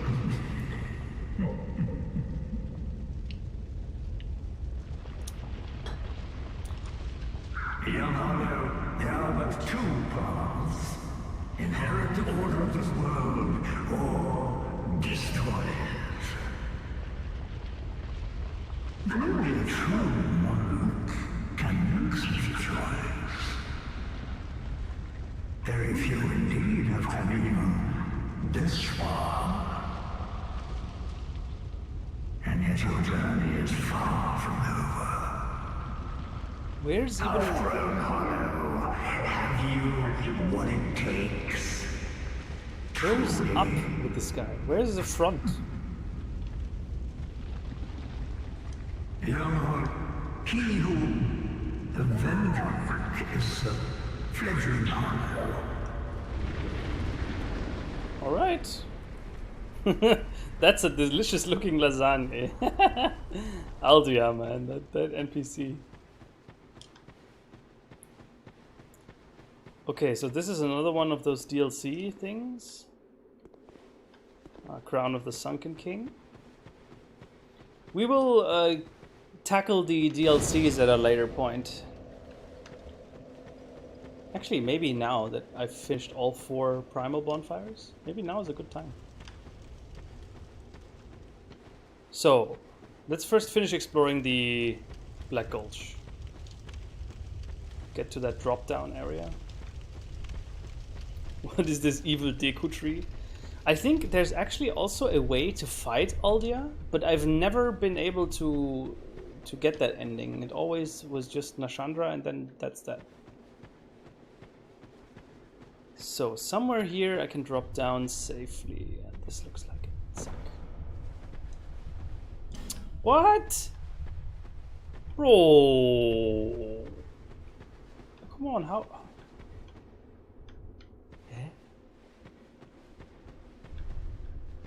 Okay, maybe I need a special key for that.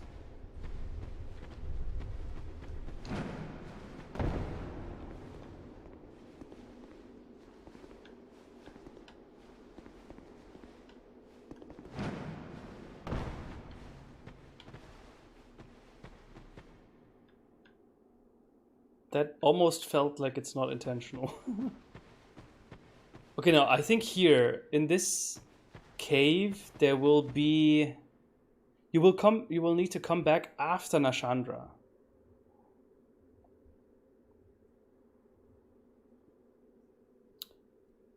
Alright, Tar. 下次见. Bye bye. Okay, what the f...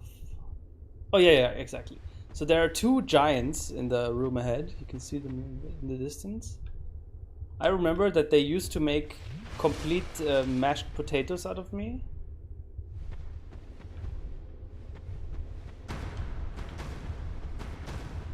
But, you know, I have whips now, so...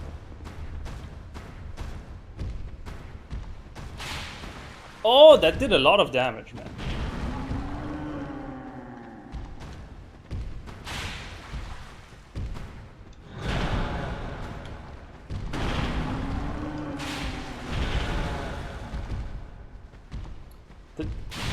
The best thing about this thing with the giants is that they will never follow you like outside. You can always retreat back to this ledge, and then they will go back.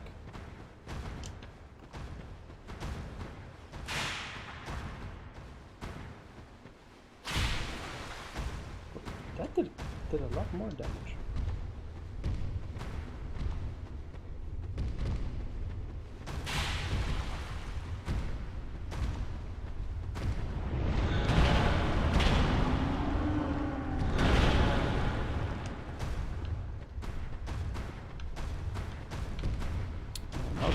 Oh!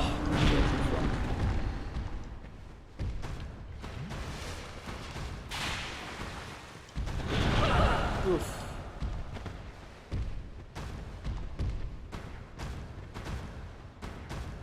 Uh-oh. Uh-oh. No more healing items. Scheiße. And I haven't... Oh, wait. Oh.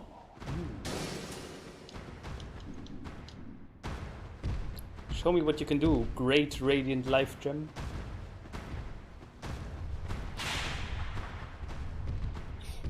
I'm tickling their toes. Yes, indeed. I mean, they're giants, right? So...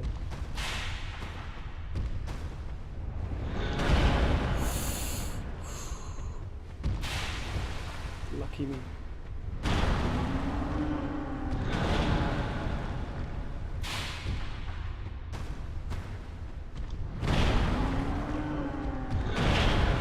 No! Ah!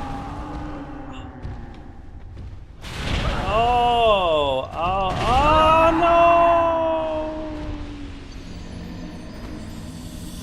no! Yikes!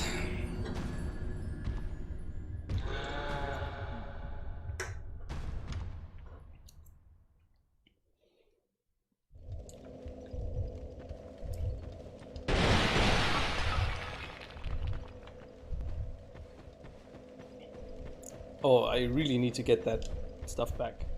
I think I had 60,000 souls or something. So...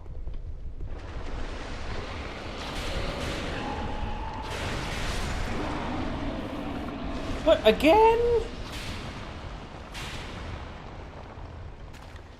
Oh, come on. Why is this game like this?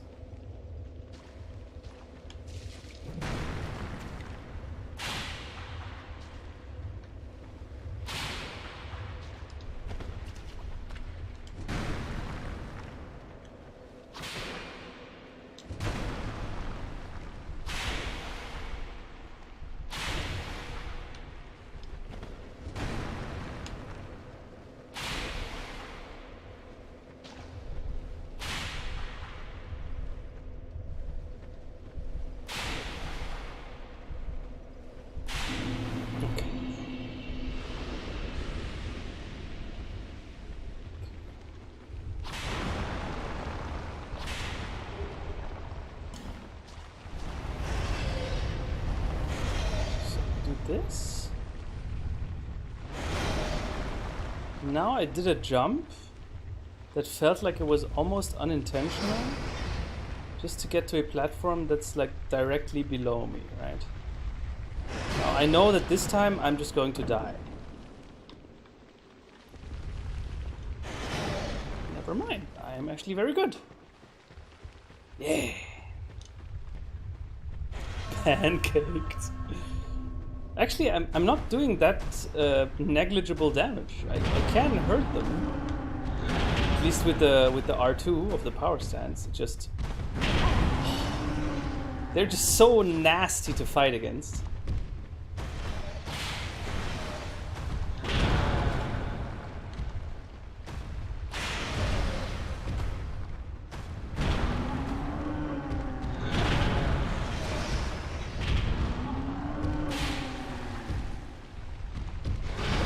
Oh.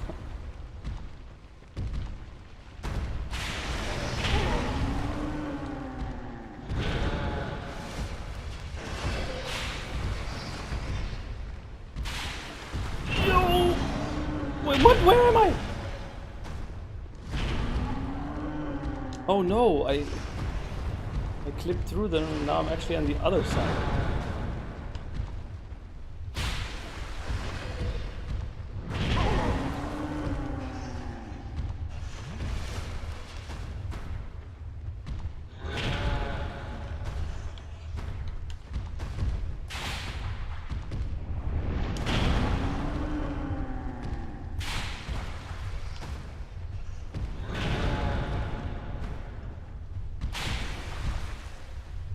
If I stand relatively close and hit them with the R2, and then it does almost 400 damage. That's pretty good.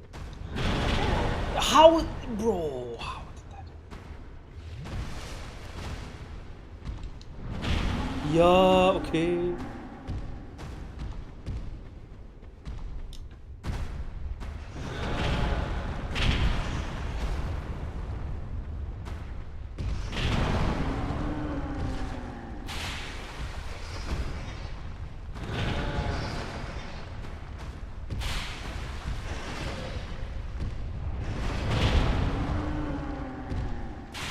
Yay! One giant down.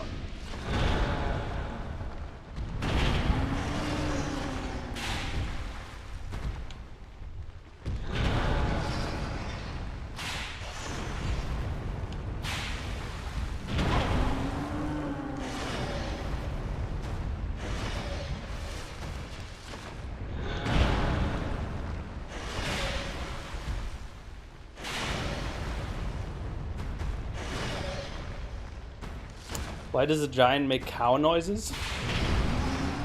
Story reasons. Forgotten key and soul of a... Yeah. Oh.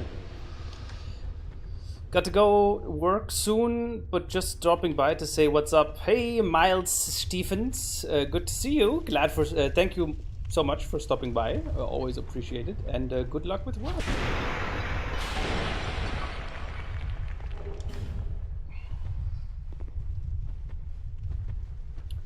Okay, this leads me back up to, I think, one of these dark guys.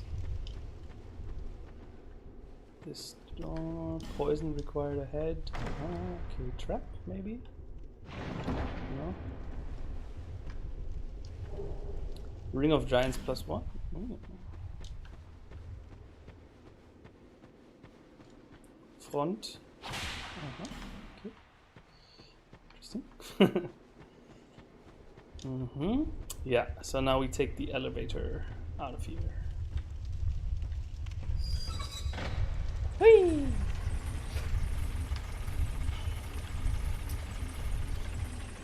Wankerchief, there are days, it goes up and down. There are days where it's a lot of viewers, there are days where it's less viewers. It's okay.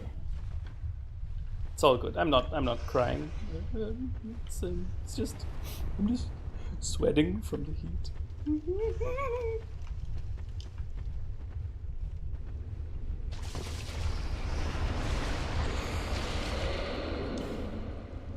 Okay, let's just run out of here. Get out of here. Okay. Now, one thing that I got this key. Right?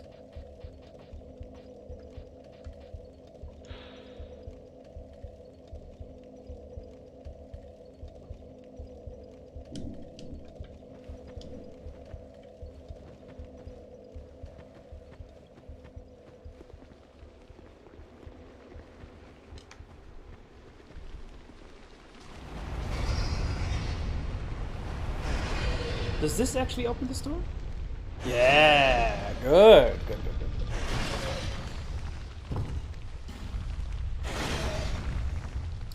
You keep, why you keep playing Dark Souls? Why not?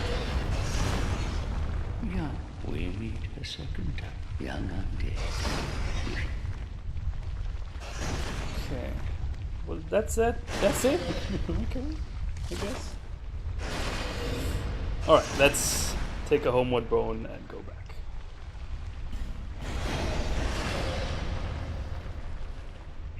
I mean, Dark Souls is just... I personally think that Dark Souls is really good. Like, it's a game that's very well suited for streaming.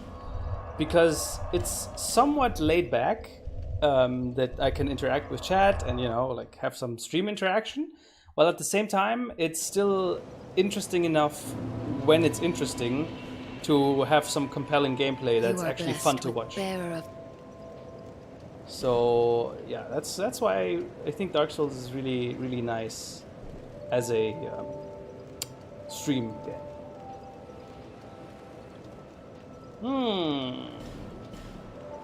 Okay.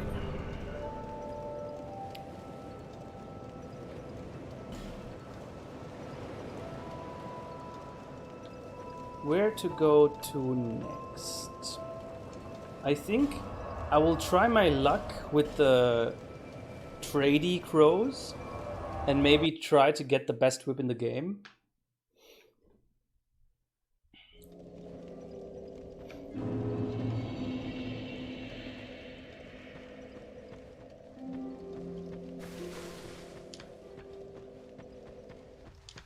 I think somewhere here there's this cow. There's this crow nest, and you can give them items, and they will trade you stuff for it. Up there. Yeah. Also, I haven't explored this area here with the petrified person. So. Fingers crossed, RNG time. Let's see if I can get the whip. The old whip. Fear the old blood. You, give me warm, give me soft. You, give it smooth. Yes, you, give us silky.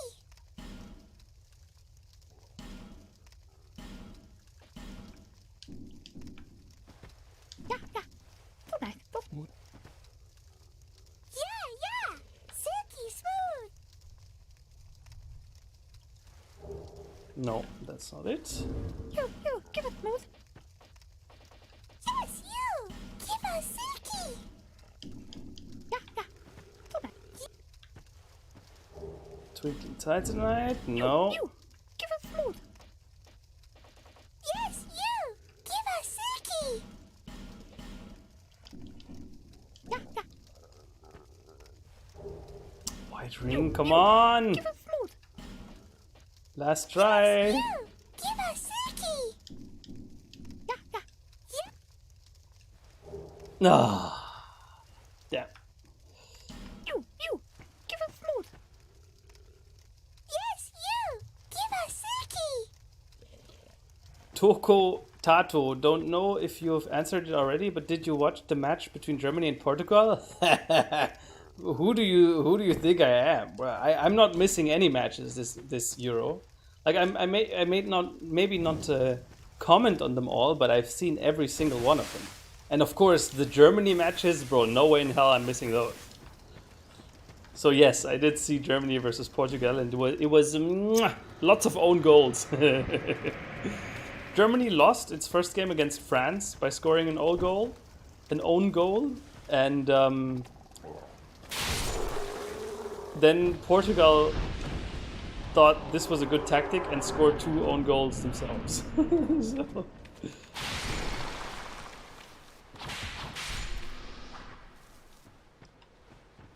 Didn't know this was a baby game. Ow. I just cringed my spine in half from those voice actors. Bro, give us smooth, give us silky. They were giving it their all, man. How dare you not appreciate their commitment? Give us smooth. You just cringed your spine in half, dude. That sounds unhealthy, man.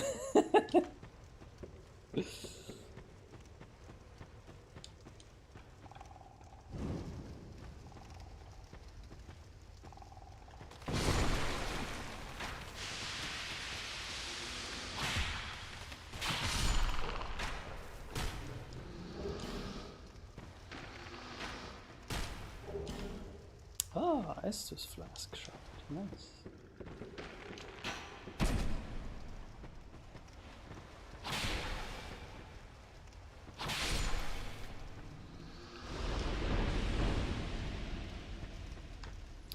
So.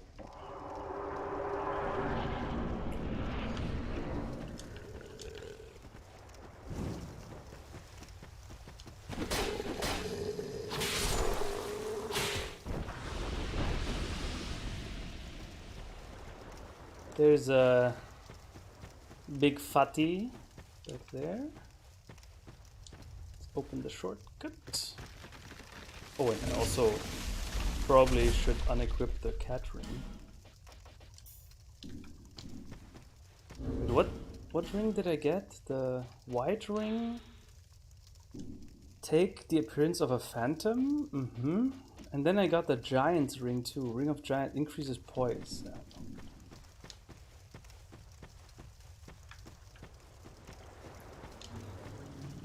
Also, Wankerchief, I think it has also a lot to do with like external factors. For example, sometimes, you know, when the weather is very good, then people, like now, you know, summer has kind of just started. And people kind of want to go outside now. Uh-oh.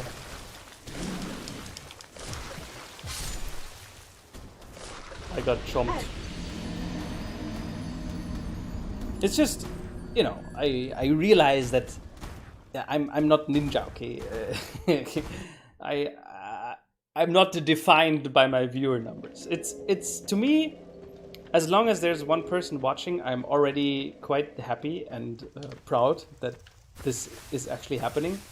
So, and it makes those that watch, while few people watch, it makes me appreciate those people even more. So. Whoever is part of here right now, you are among the elite few. Yeah. You have achieved Giga Chat status, at least for me.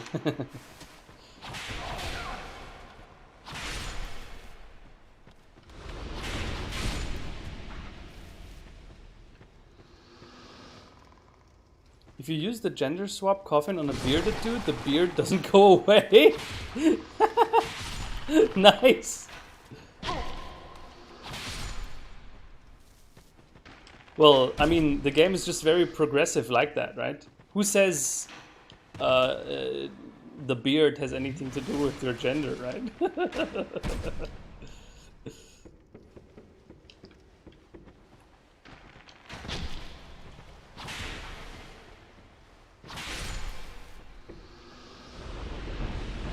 Wait, why did I go through here? I specifically opened the shortcut to not having to do that. Mann, ey.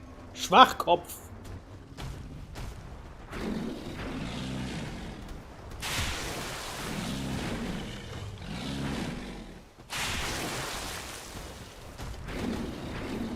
Ah!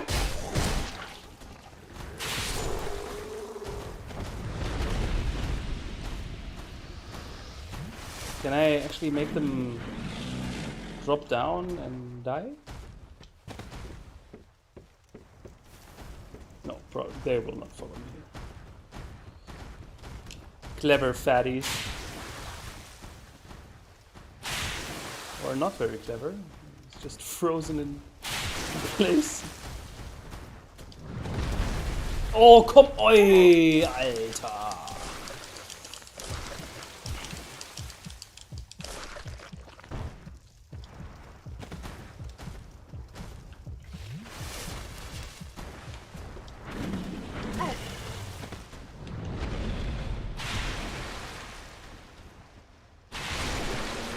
It's just weird because I'm not talking more than I usually do, but my messages are much closer together.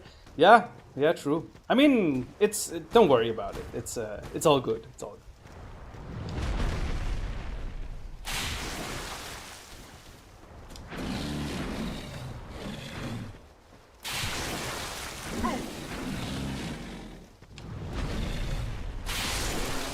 Zack. Kaputops. So, oh, the pursuer again. Of course. But this time I'm more evenly matched. Ha! Not running from you again.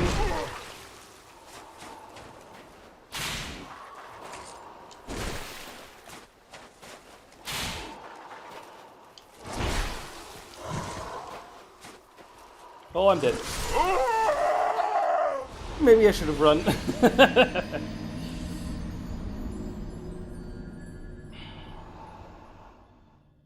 Turkey is getting wrecked this EM. Yeah, true. Actually, I said I watch every game. Well, of course, currently I'm streaming, so I cannot watch the game right now. But who's playing at the moment? Like right now. Is even someone playing today?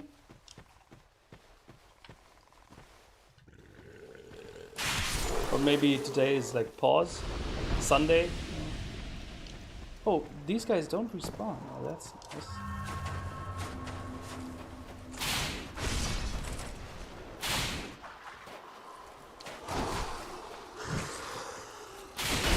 Ow.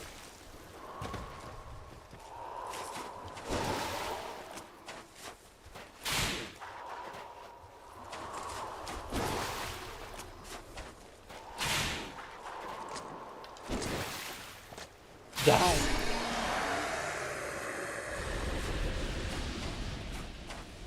So this is the gender swap coffin, right? But do we actually want a gender swap? I mean, we created the perfect beauty. I think she's perfect. There's no way we swap her now, right? So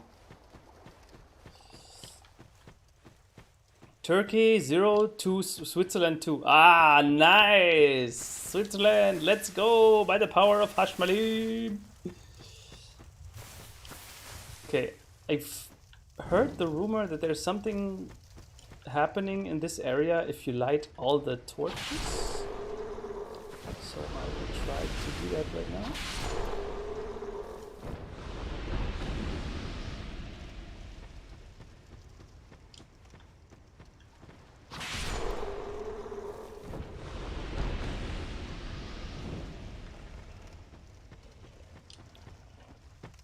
Wow, cheap shot Andy over here. What do you mean cheap shot? I'm doing my best. Italy 0-0 to Wales. Ah, okay. Well, I think with this, Italy is definitely through.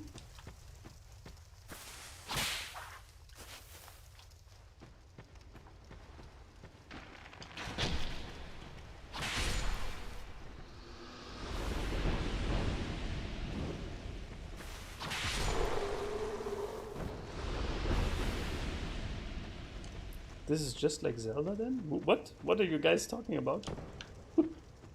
I cannot follow.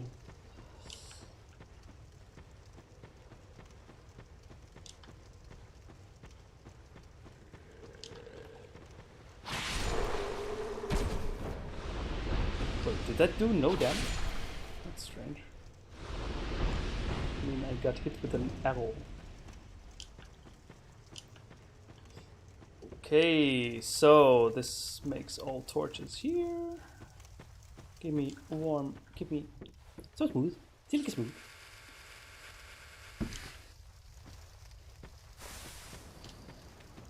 Mist Max Skin. The fact that I'm your favorite streamer is so awesome. Thank you so much. I mean, think about the weight of this statement, yeah? There are thousands of streamers out there, and I'm your favorite, bro. I love you. Mwah. And I'm even better apparently than the hot top titty streamers, which, you know, that's an achievement. I'm not wearing any pants, but that's about the entire extent of my eroticism. And I haven't even stood up by mistake yet. I mean, Sunshine Rider X at some point tried, but I didn't fall for it.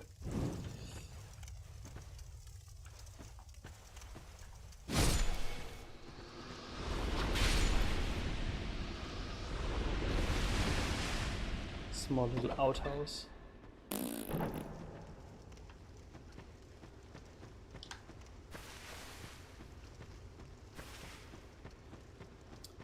Okay, so this is... here's another torch. Should almost have them all. No.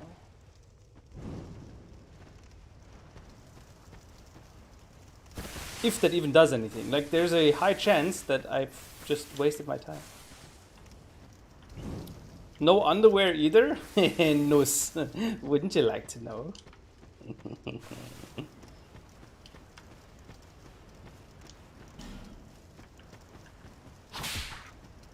So, did that do anything? The lighting of the torches? Or did I actually really just waste my time? Hot tub stream when? When I get a hot tub. Although, you guys might know it or might not. I will be moving at the end of this year or at the beginning of next year. Oh, there. Oh, busy. And I will move into a proper house, no longer an apartment. I'm really hyped, and I can't wait, basically. And maybe I will get a hot tub then. Oh, he's getting fucking destroyed. No. Oh, petrified something. I can trade that. Maybe I will now get the... Just smooth. Silky smooth. Hallo Nuss, by the way. Ich hoffe, deiner Nuss geht's gut. You. Give us smooth. Yes, you. Give us silky. Yeah. Ah, You. Give us smooth. Yes, you. nope. That wasn't it. Schade. Well, gotta live with the whips I currently have. Okay.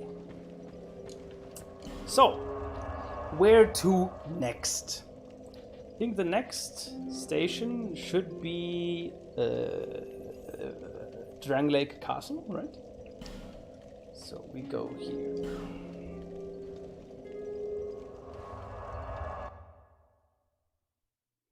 Bro, Turkey has gotten destroyed this Euro. I mean, if they're currently 0-2 against Switzerland, if that's how they finish, they arrived in this Euro, took 7 goals, like got 7 goals scored against them, and then went home. That's like super depressing, man.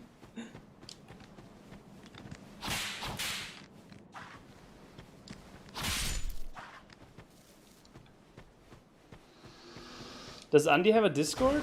Yes, indeed, I have, Mr. Hadib Nijar. And the Discord is awesome.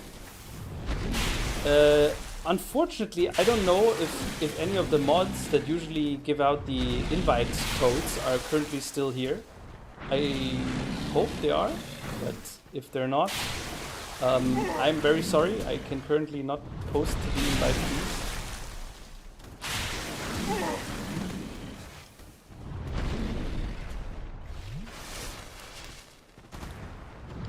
Mods, please help.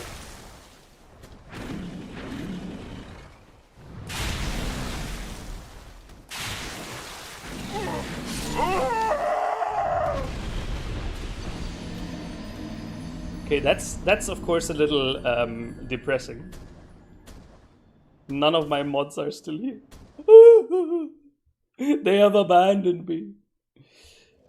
Then, well, as Thanos said, I'll do it myself.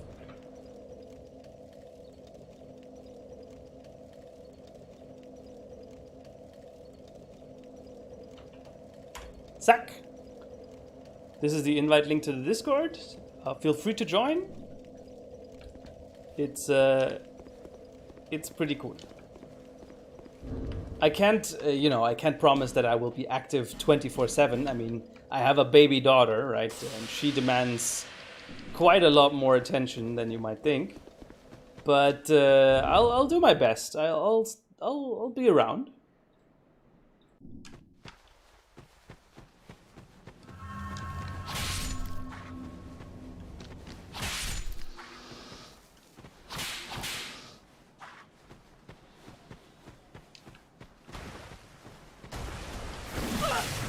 Ja, komm, Junge.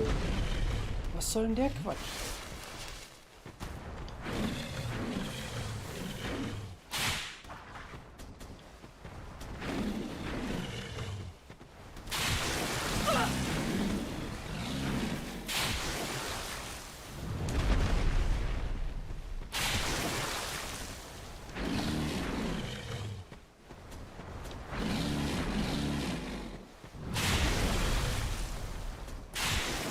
Yo, that second R2 takes so long.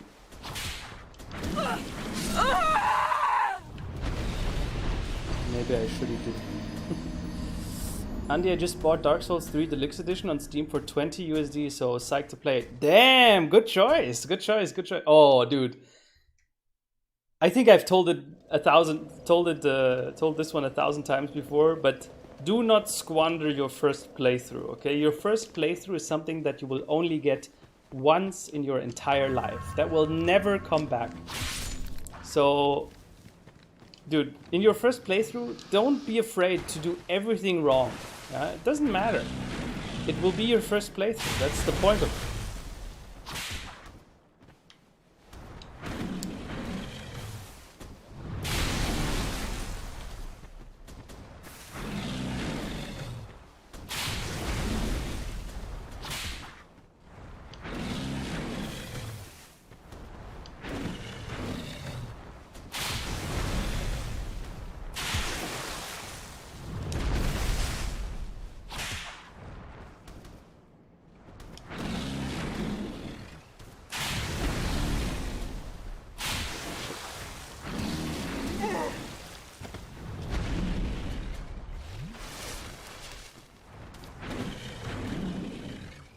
Dark Souls 3 is 90% fun.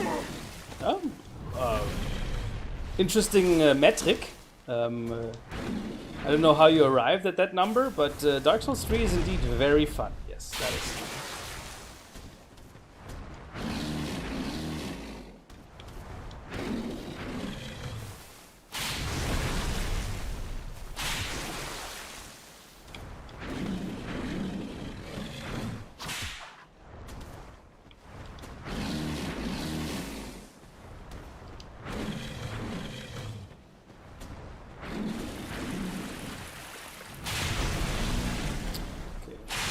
Finally.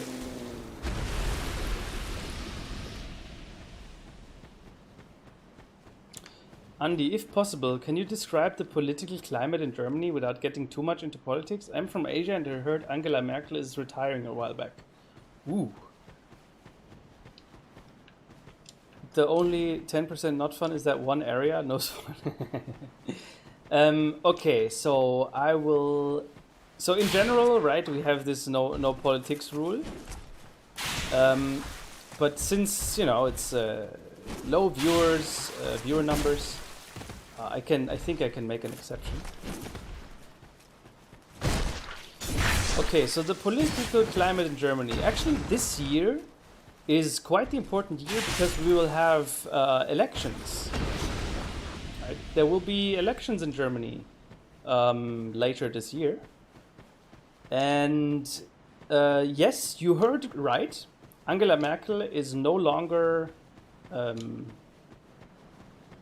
intends for another legislative period. Like she no longer is candidating, if that's even the correct word. I don't fully know if it's because she can't or she doesn't want to, but you know, she's not, definitely. And now there will definitely be a change.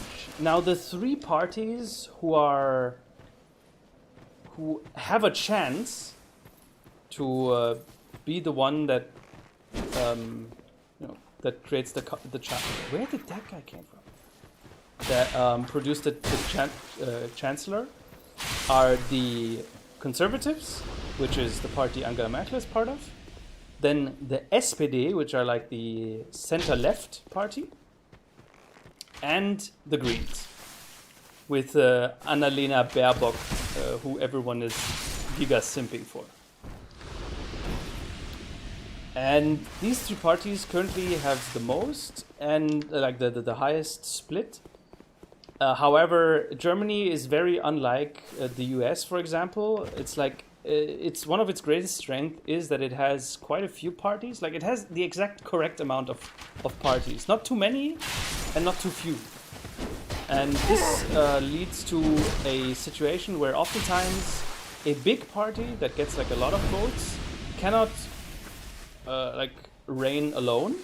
So they need a coalition partner, and they usually choose like one of the smaller parties. And this leads to a system where oftentimes, even if you vote for a smaller party that by itself will have no chance of actually being part of or being the government, like getting above the 50%,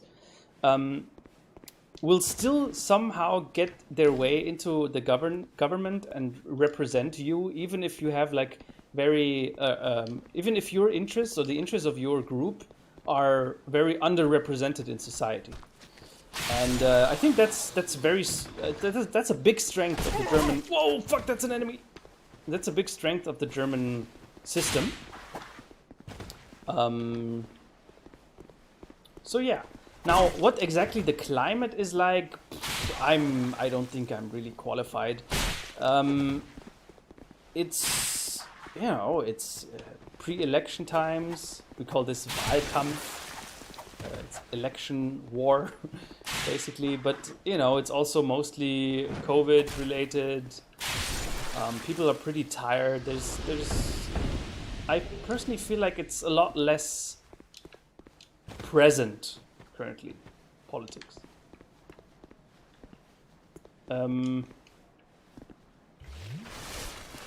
If I would say, then I think it feels to me like there's some change at the horizon with Merkel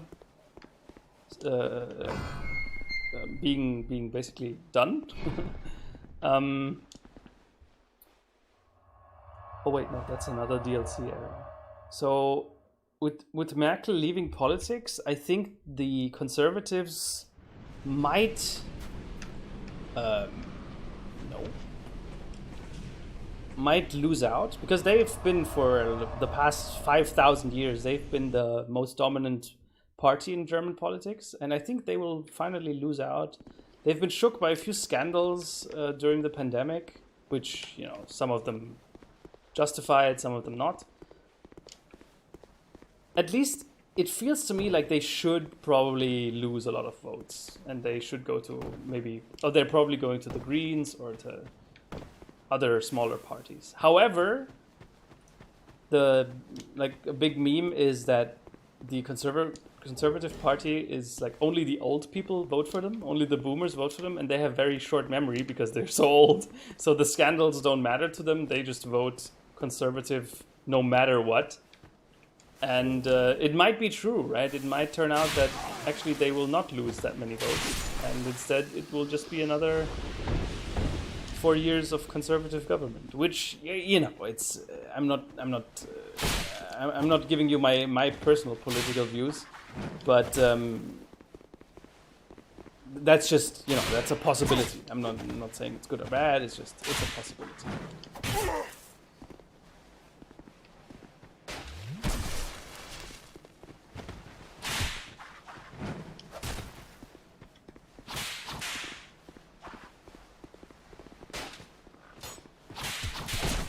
Yo, can you get staggered, please? Yo.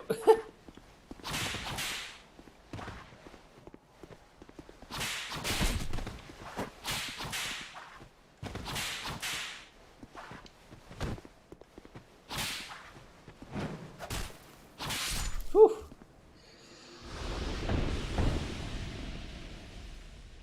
The best run animation in existence. My man's over here holding in a fat spicy shit. The run animation of the Falconers in Dark Souls 2, that alone is a reason to love this game.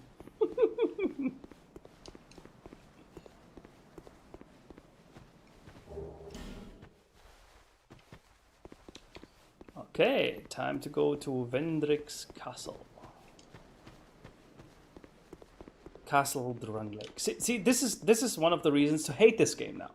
Okay, so here we see high castle in the distance. Very pronounced landmark. Now we pass through here. Right, the castle is straight ahead. Now it's raining, and suddenly, wait, where's the castle? It should be straight ahead. Okay, maybe I need to get past this ledge.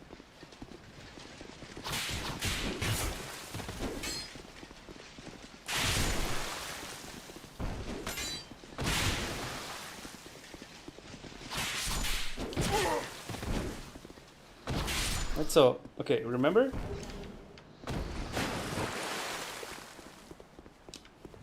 We came from this direction, right? So the castle should be straight ahead. Now we make a 90-degree turn. And here we make another 90-degree turn in the car. Wait, it actually is. Did they change that? Oh, this is embarrassing. Did they change? I thought... Wait, now the directions actually line up. Kind of. What? I distinctly remember. This was one of the core memory moments for me why I disliked the world design of Dark Souls 2. Was that the castle was in... like, you pass through this tunnel and suddenly the castle is in another direction. But actually it's correct. Uh-oh. Oops. Oopsie. Andy made an oopsie.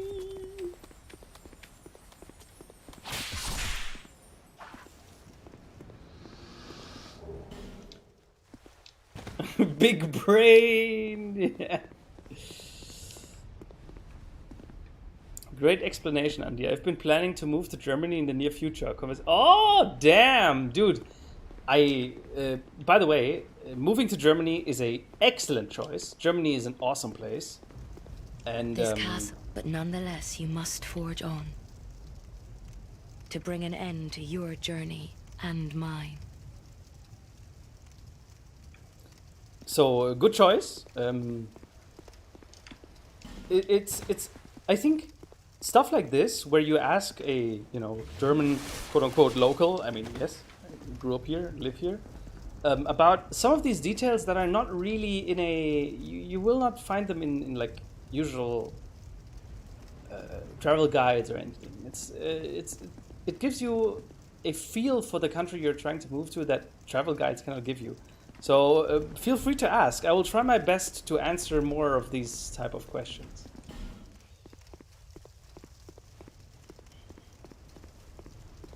Okay. Next bonfire, and then we should be done. Ah! Okay, maybe I actually need to retreat. I mean, I have no more healing.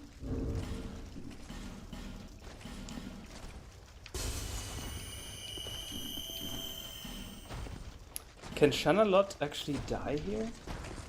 What if she gets hit by an elephant?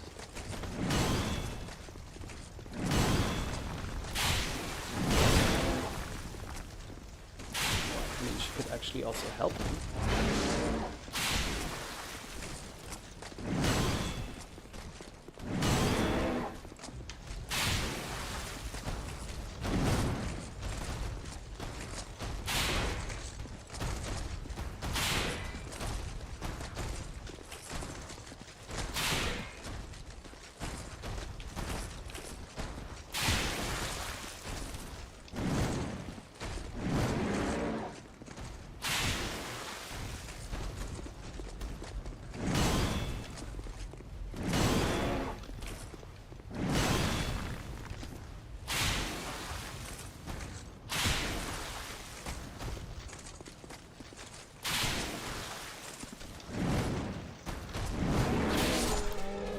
Yay! Mastodon Great Shield. Alright, take care, Xerac. Guys, thank you so much for sticking around. See you next time. So, hope you're doing alright.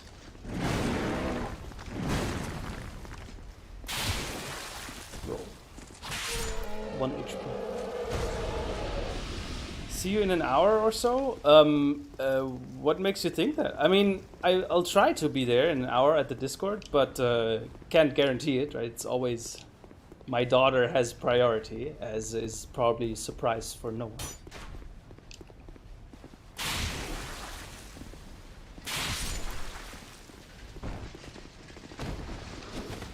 So I think here in this area there will be an infinite amount of enemies spawning. And I need to kill them like right next to these statues.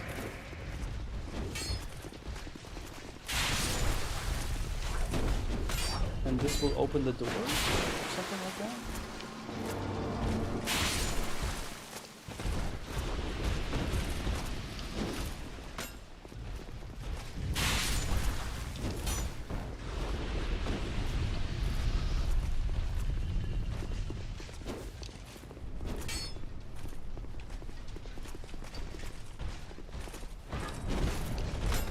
Yeah, so this opens the door.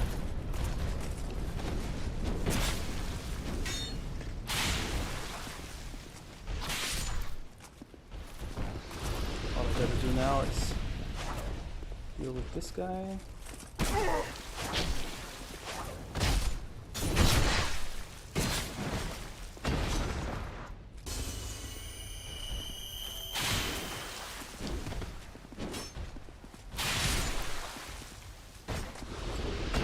I think once the door opens, there will be no more enemies spawning. Yeah. Flaming Waffle, good morning, Andy. I just woke up, thought I'd pop in and say hi. Ah, that's so nice, thank you. And good morning to you too. Although, wait, considering it's 7 p.m. here in Germany right now, and you've just woken up, where are you? You have to be quite far west of me. So probably like West Coast US, maybe?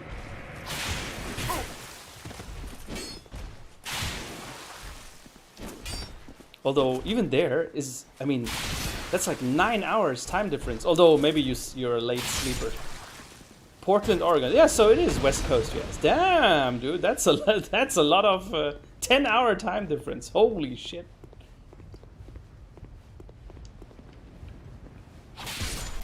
Woo.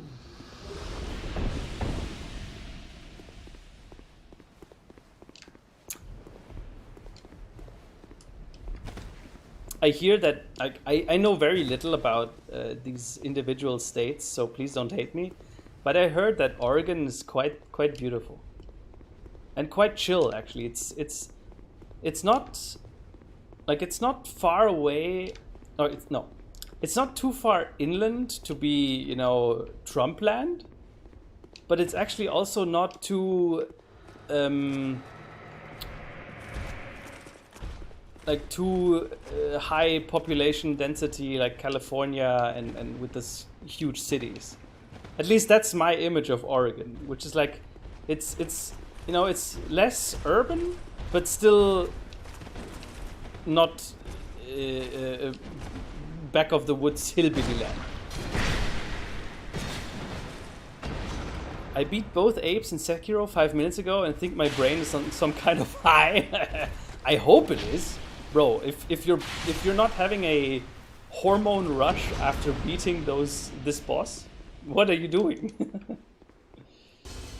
Do I like fighting games? Who are you? This castle. Depends. For example, You are a guest of. Do you seek an unfortunate? My lord, the queen has. one of the main criteria I have for fighting games for me to like it is that it needs to have a block button. Okay, no backwards walking for blocking, that's not gonna fly with me.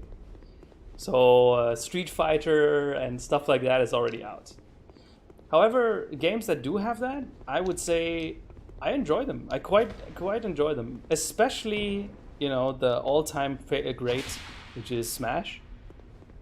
But also Mortal Kombat. I have quite a few hours in Mortal Kombat because it's a great game. It is very chill and lots of gorgeous green forests. It's a very wonderful place to live, I think. Your assumptions are quite correct. Oh, that's... Man, you don't know how happy that makes me. Because I'm by no means an expert. Like, the only place I've been to in the US have been New York and with an excursion into New Jersey. So I don't know much about the United States, like, outside of those places at all. Right? But the fact that I'm at least somewhat correct in my assessments of Oregon, that is that is so cool.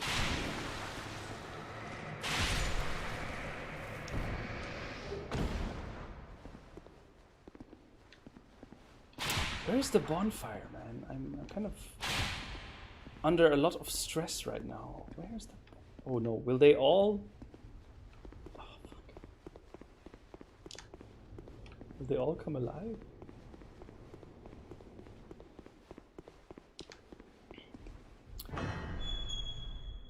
The only downside is that its politics are kind of strange, in Portland especially. Yeah, well, but don't let politics get you down. Sublime bone dust. Actually, wait. Maybe is a bonfire behind one of those? Damn. Bonfire, please. Miguel Barragan. Did that answer your question with the fighting games?